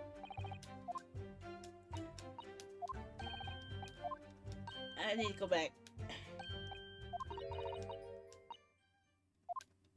I gotta go through this scene again because I messed up. Well, actually, it's a good way to show it right here. That man standing right there, that is young version of Mr. Drebber. That's back when he had black hair. But that's him holding up the light. So it can't be Drebber in that mask. But what was Drebber doing there is a question. But it's something we have yet to determine. Why was Drebber there at the grave that night? We have not answered figured that question out yet. No one's asked that question yet. I think that might be part of the true answer we're looking for. Oh god, I'm flying again. I'm a flying kitty.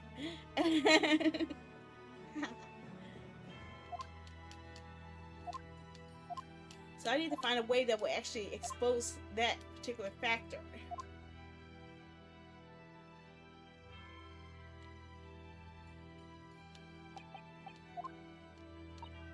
Now we already saw the scene, so I'm trying to fast forward through it because I pushed the wrong button.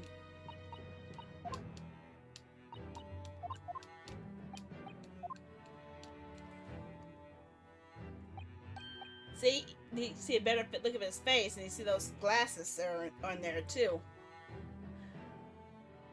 And he had the camera too. And wait a second, don't we have a camera in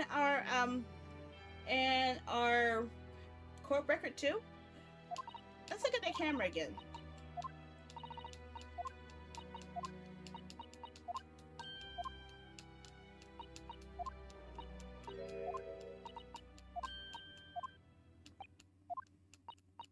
Man, this is a long dialogue.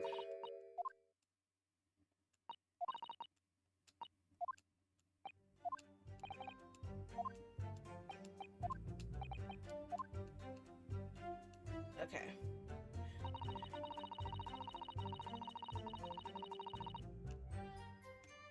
Okay. Okay, that's what I'm looking for.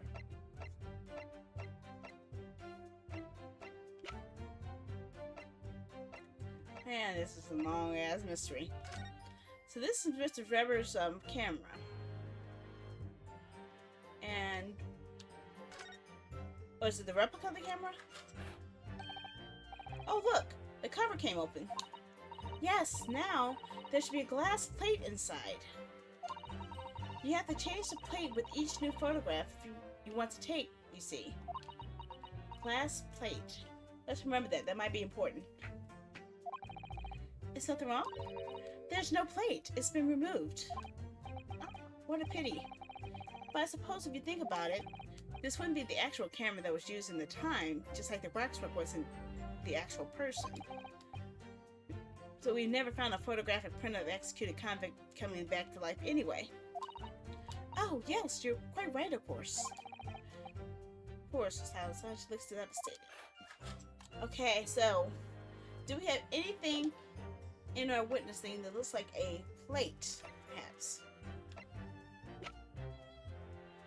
No, not really.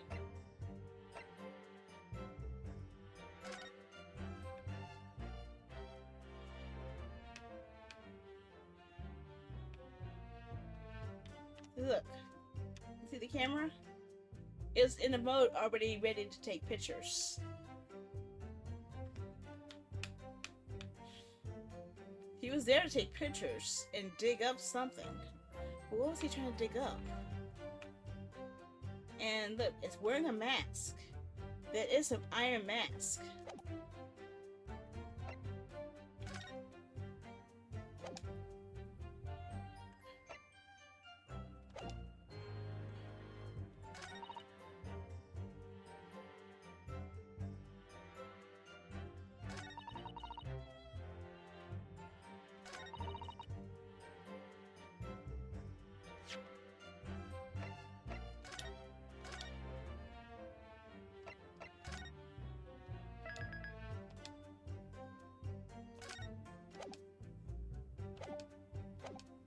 Okay. Is there anything in here that would lead me to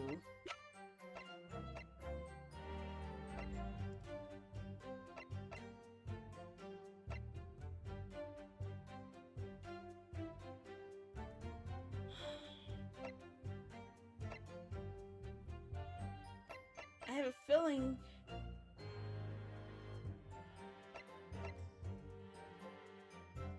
a feeling it's either this, or this is going to be important evidence.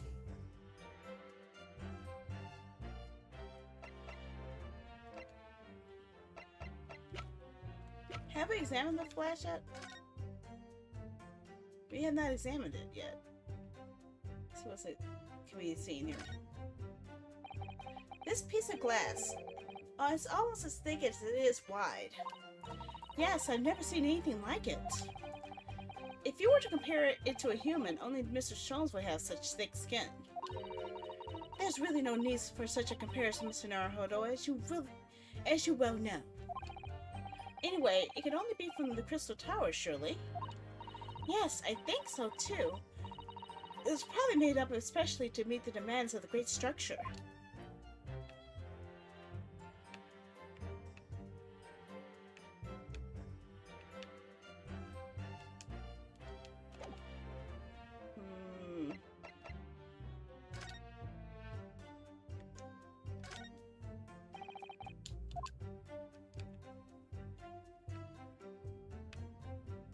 We already did that.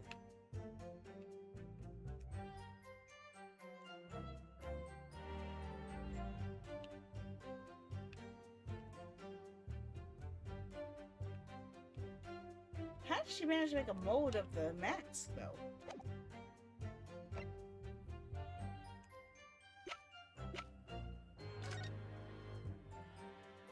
Death by hanging confirmed to be at midnight 17 June.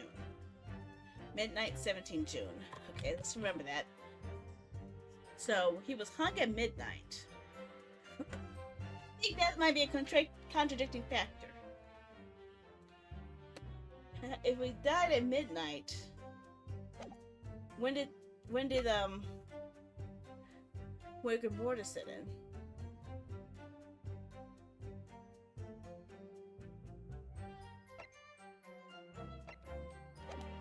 Look at the other scene here.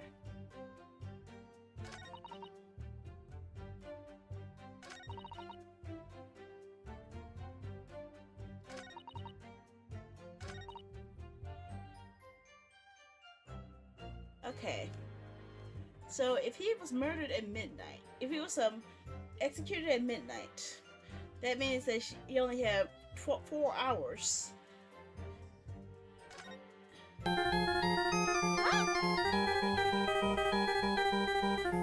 Oh my gosh, I had double screens there. Thanks for the raid there, David and Slade. How are ya? Thanks for the raiding. Yep, today we're working our way through another Ace Attorney game. Still trying to work our way through the end. My brain is hurting, my head is fried, and I don't know what I'm thinking.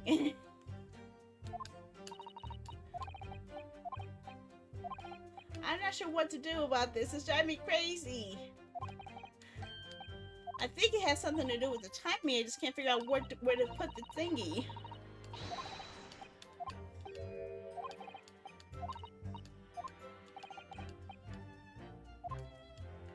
I'm so lost. Oh yes, Dynasty Warriors 6 was a headache, especially with the Rainbow system. I pity you. I pity you for having to endure the Rainbow system all over again. That was really weird. Kind of reminded me of skipping rope sometimes with a lot of the combos. Like a whoop, whoop, whoop, whoop, whoop attack.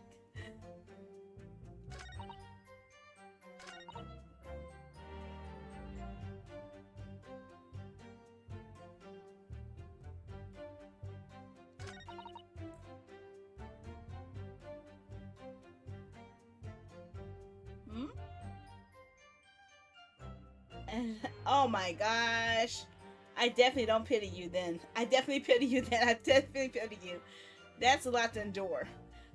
It took me a while to get through the game when I played it. And it didn't even have all the stories. Was 6 the one that had Zhang Hei's story hidden only on the PS2 version of it, and you couldn't play it on the Xbox 360 and PS3 versions or something like that? I think that was what 6 was. I was like, what the heck? Why'd you leave that story over there? I had to buy 2 copies of the same game because of that. Meanies. Huh? Y'all say what? Well, you didn't know about that? Don't say that. Yeah, Zhang Hei's version is exclusive to the PlayStation 2 version, not on the Xbox 360 version. I can't say because I haven't played the PS3 version of it, but it was left out of the Xbox 360 version.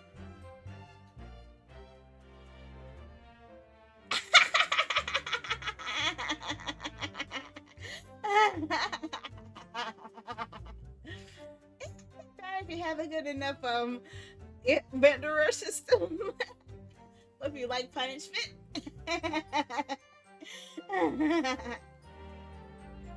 But yeah, I'm surprised too. So yeah, I didn't mean to find it that way. I actually found out that if I have a way that I could actually capture footage from my PS2 and size up the screen to a specific ratio where it actually looks just as good as it did on my old TV. It's not quite widescreen, but it's actually more squarish, 4:3 version, 4:3 dimensions. But I've actually added enough filters to actually make it look really good. At least that's how I got it to work on when I did Dynasty Warriors 5 on here. So yeah, it's possible to get it looking better. It just takes a lot of work. It's not gonna look like high def, but it looks like something, at least something you would see on a PS3, early days PS3 level, I guess. I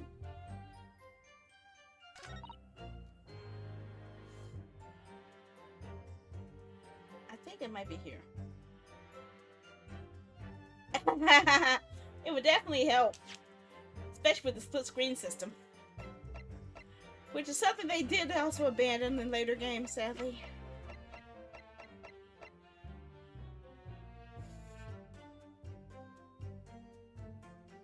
I think it's something like this.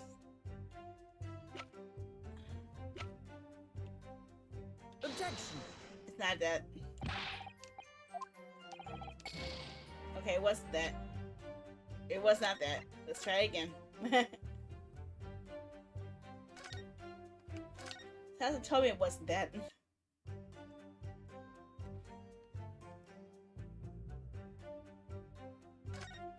Oh man, I didn't mean to do that.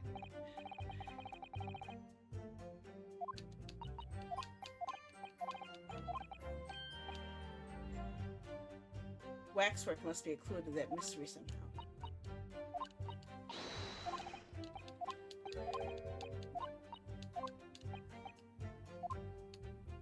Okay.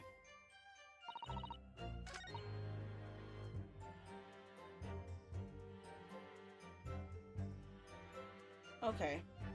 I'm going to call her out on this. I think if she saw the real face, then why is it in a helmet?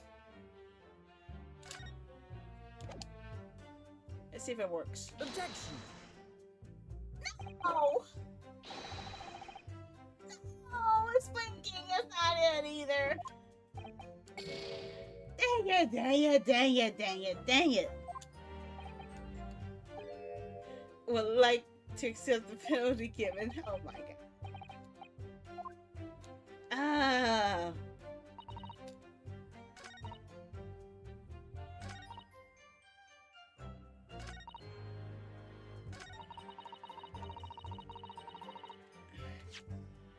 How can you have rigor mortis on a Objection. Okay, now I would like a hint. Yes, I would like a hint. I need a hint. I need a hint. Before I make another grave mistake. Okay, have a good night, Beam this Flame. Hope you have fun. I'm so lost. Ah, I'm so lost.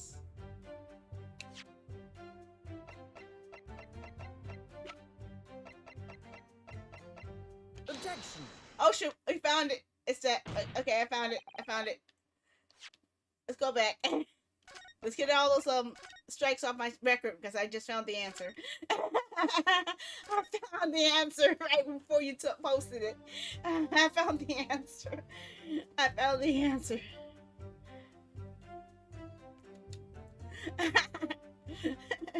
I just had to clear all those strikes off my system, otherwise it would be definitely trouble for me later on.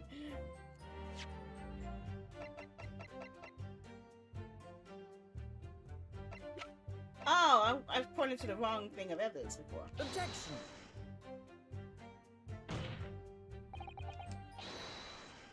No, I did the wrong one again. What the hell did I just do? Hey, what the heck? Did I choose the wrong one again? Oh! What the heck did I do? What did I do?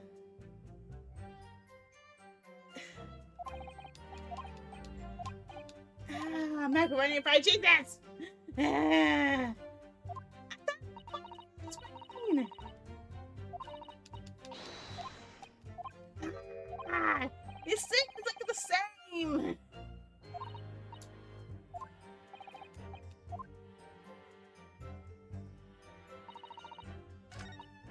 Okay, it's a rigor mortis statement. Okay, here we go. Rigor mortis. Rigor mortis.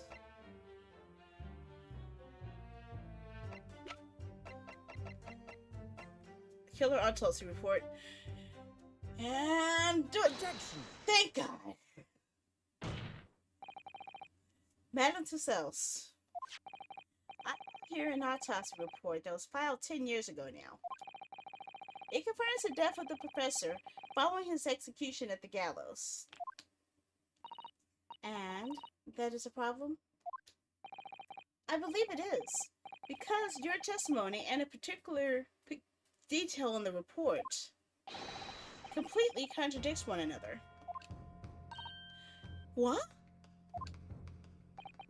Are you going to explain yourself, my Nipponese friend? I hope so. According to her testimony, Madame Tussauds was creating her wax impression just before dawn. And at that time, rigor mortis had not yet set in. Am I correct so far, madam? You are, yes. As I said, the stiffening of the jaw is the first sign of rigor mortis, 2 to 3 hours after death.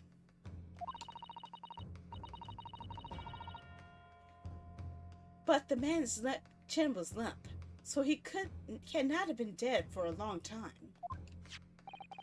But on the other hand, if you look at Dr. Seit's report, it quite clearly states the following. Death by hanging confirmed at midnight, 17 June. No! If the professor did indeed die at midnight that day, then by the time you were sculpting his face, rigor mortis would have already set in. Well, yes, you're right. The chin would have been completely stiff. In other words, this report is wrong. Objection! Don't start that! No coroner makes mistakes when recording the time of death. The very idea is absurd. In that case, there's only one possible conclusion. The execution didn't actually take place at the stated time. Impossible! Oh, what? Cecile has a nice long ponytail. I just noticed that. Now drooling over even more. Order! Order! Counsel, this is beyond folly. Not only do you indict the author of the report, Dr. Scythe, but you also implicate members of the staff at Barclay Prison where the execution took place? Extraordinary! Objection! Oh, start that! My learned friend appears to have overlooked one very crucial fact. What fact? The professor died that night, without question. He did? Of course he did. I moved the man's lip jaw with my own hands. Objection. There was no... Yes, the professor died that night. But what if he didn't die at the gallows? Didn't die? Are you insane? What exactly are you suggesting did happen in that case? It's almost impossible to believe, but it would explain the link between Dr. Scythe, the professor, and that one other person of interest. I have evidence that will explain exactly what I'm suggesting happened that night. Counsel, present evidence at once. The evidence that allegedly explains what really happened on the night of the professor's execution. I know, it has to be the newspaper. It has to be the newspaper. But just in case I'm wrong.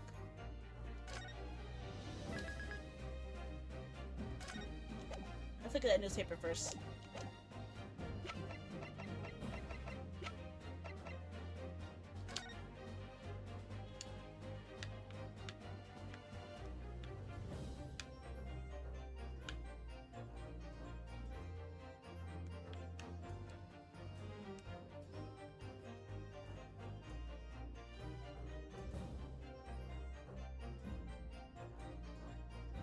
Gunshot rang out. Gunshot! Gunshot! It says gunshot! He died of a gunshot!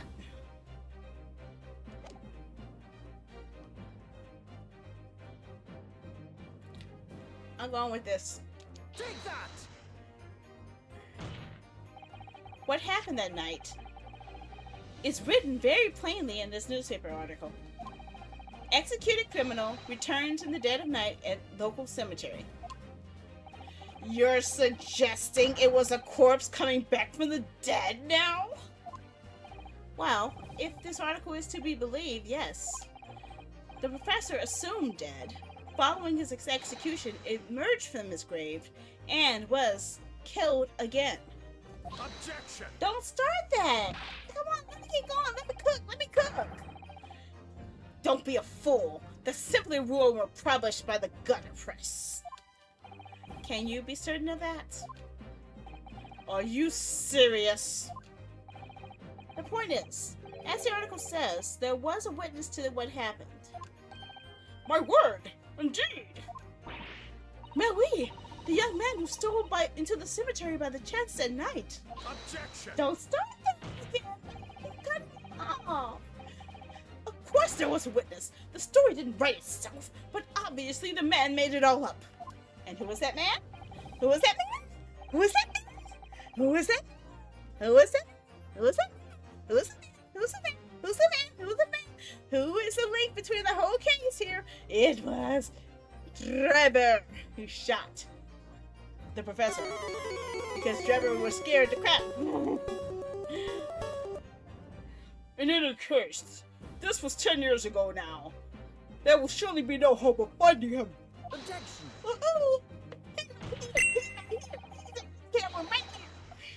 On the contrary, my lord, we all know this witness well. What? Are you suggesting, counsel, that you've identified the person in question? That you know who claims to have seen this utterly incredible events take place? Yes, my lord. In fact, you could say he's right here before my very eyes. You shall substantiate your latest claim now then, counsel. Who was the alleged witness of this staggering scene from the cemetery 10 years ago? His name happens to be Enoch Drebber. Take that! The man in question is Mr. Enoch Drebber. Drebber? The previous witness? The special exhibit in the House of Horrors at Madame Tussauds Museum of Waxwork recreates that decade-old scene in great detail. A condemned criminal emerging from the grave, and besides the tomb, a young man with a lantern stumbling upon the terrifying sight. And that young man is a 10-year younger Mr. Enoch Drebber. Am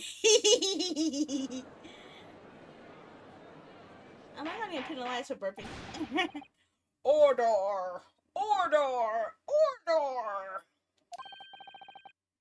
Yeah, that's why I noticed right away when they were in the waxwork earlier.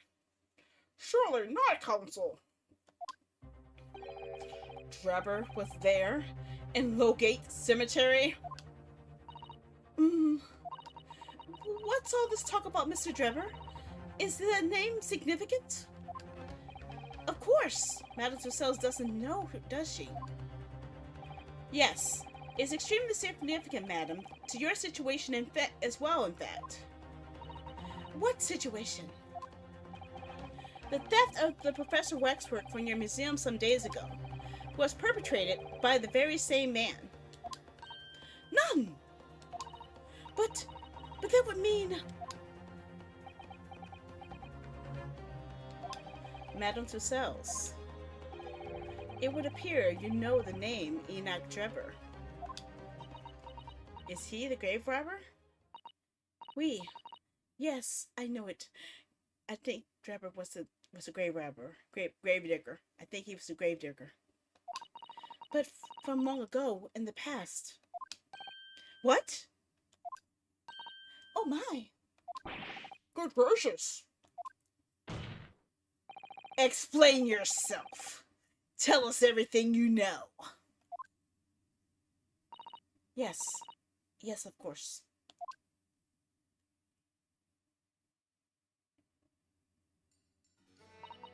The story of the young man and the terrible sight he witnessed in the cemetery 10 years ago was published in every single newspaper in London and throughout Great Britain. However, in all the articles, the witness was simply described as a certain young man. No details are published about his identity. His name was never revealed. That is, apart from one newspaper.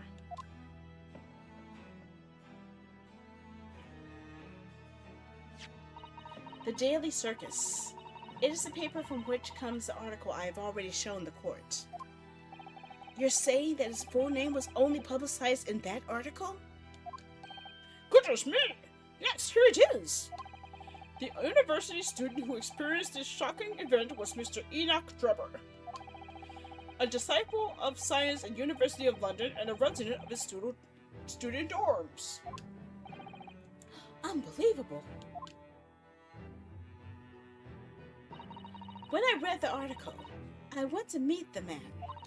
His discovery of the condemned criminal coming back to life in the cemetery in the dead of night would make a perfect exhibit for my House of Horrors, whether it was the truth or not. I see. So you went to meet Mr. Drebber in order to sculpt a waxwork of the man, did you? Exactamente. He was studying science at the University of London those days. He was just a poor student. I paid him £5 to model for the waxwork, and since that time, it has been in my museum to recreate the scene of terror from the cemetery.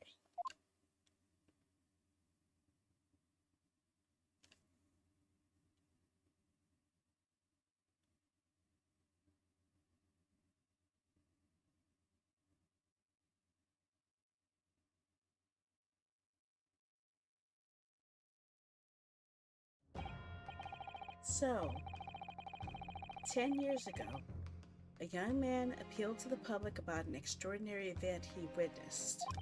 A criminal who had been put to death re-emerging from his grave in the middle of the night.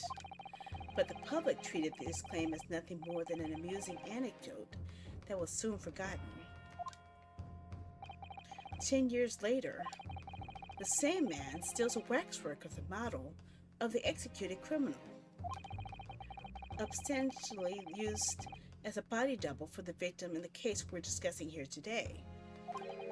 Even though the waxwork's build is a poor match to the victim and his face obscured by the mask. So the question is, why would the man do such a thing?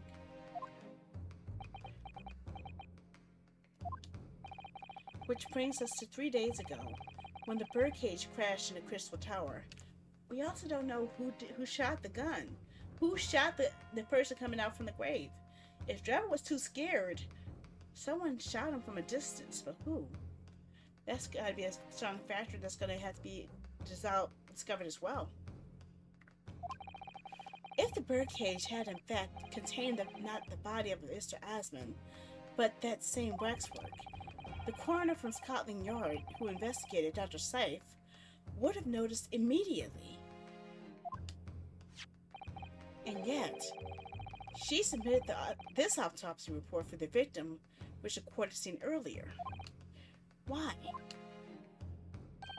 Because the waxwork was that of the professor. Is that what you're saying? Dr. Seif put her name on a document confirming the death of a condemned criminal who was still alive. A criminal whose apparent resurrection was witnessed by Mr. Drebber. But that misconduct was a deadly secret the coroner would do anything to protect. Which is precisely why Drebber used that particular waxwork as a body double. Oh! Oh, whoa, whoa. My lord, this court must summon Dr. Seif to the stand. The defense is determined to find out exactly how the coroner and Mr. Drebber are connected. Well, according to the missive I received this morning through the prosecutor's office, Dr. Seif is unable to participate in these proceedings. Is that not the case?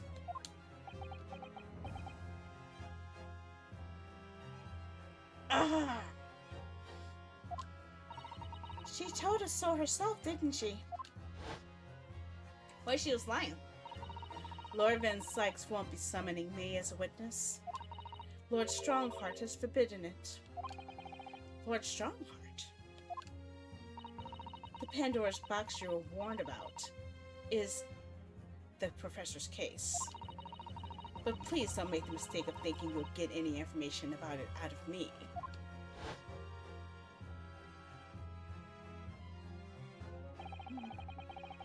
something happened that night on the killer's execution 10 years ago. And surely nobody will want to get to the bottom of this more than Lord Van Zeeks.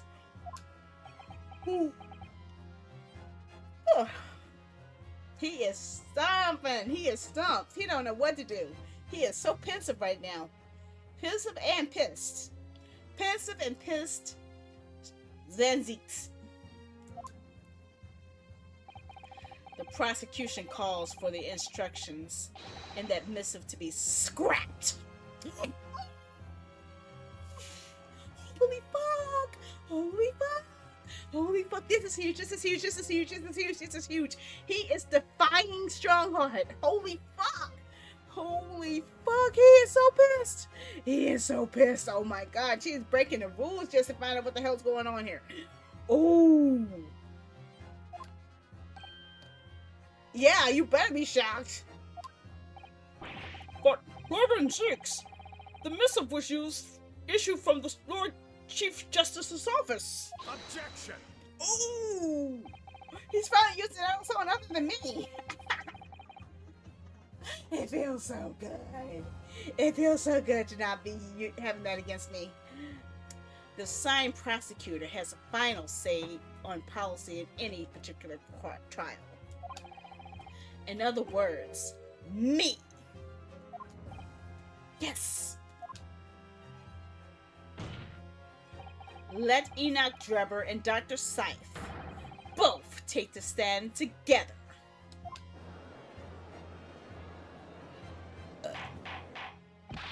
Order!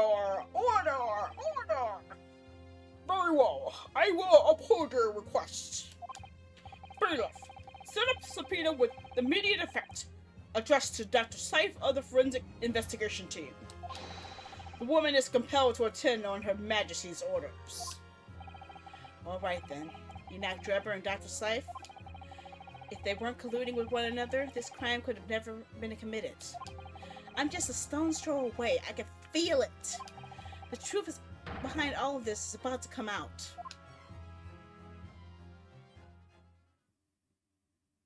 And you guys are gonna have to wait till next time to see this, because we are running out of time. It is after midnight. Okay, we're gonna have to save it. I hate leaving it on the cliffhanger, but it is definitely past midnight.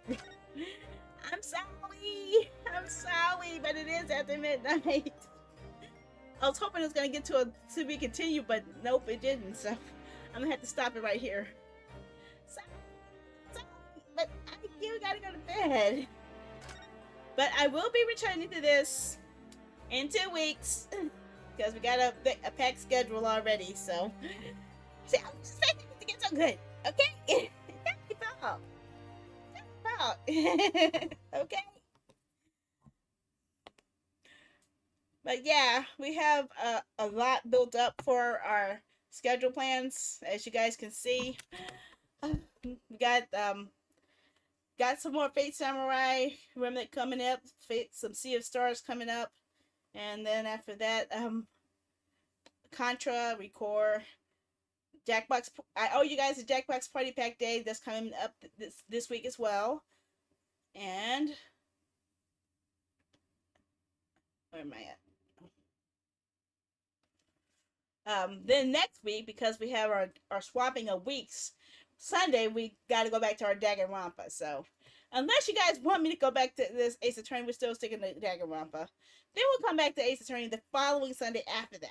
But yep, more Fate Samurai Remnant, Ali World, Fallout 76. Then I owe you guys a Fallout tournament day. I still got to do that. And then on May the 4th, Audrey Hepburn's birthday, also known as May the 4th Be With You Day. I'm finally going to play Lego Star Wars The Skywalker Saga. So yeah, I'll be playing a Star Wars game on Star Wars Day. Which kind of feels weird because it's Audrey Hepburn Day. It's Audrey Hepburn's birthday, but why everybody got to take it over and celebrate Star Wars when Star Wars didn't come out till May the 20th at the Chinese theater, and then June 24th in the National Theater. So and it's supposed to come out on my birthday back in 1977, but then everyone celebrated the Chinese theater, which only the Chinese theater they only had 16 theaters nationwide. But when it came out on June 24th, we went nationwide, and then my birthday is more focused on the when Star Wars first came out than the Chinese theater because only 16 theaters in the world got to see it that time. I'm a little salty. I'm a little salty, okay?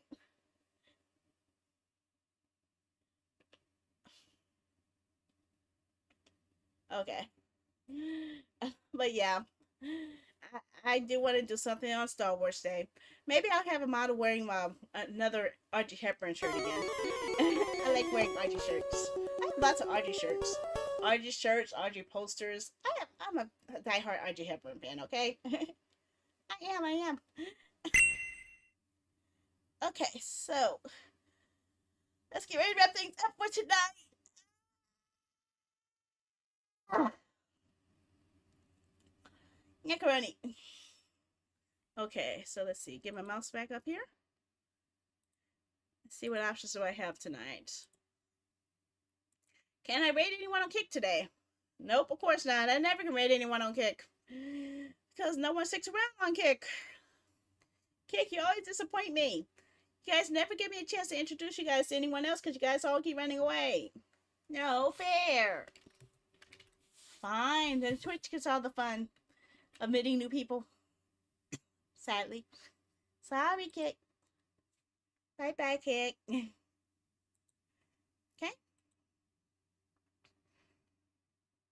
I still need to find out more about hosting on YouTube. I think I need to do that from the control panel.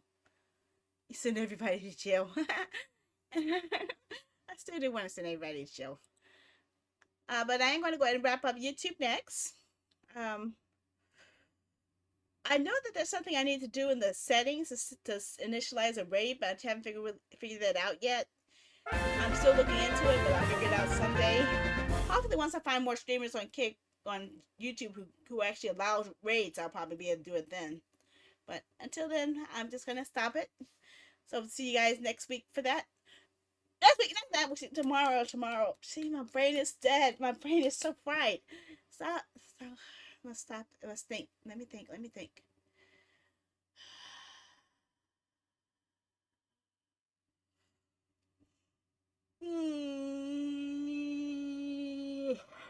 Okay.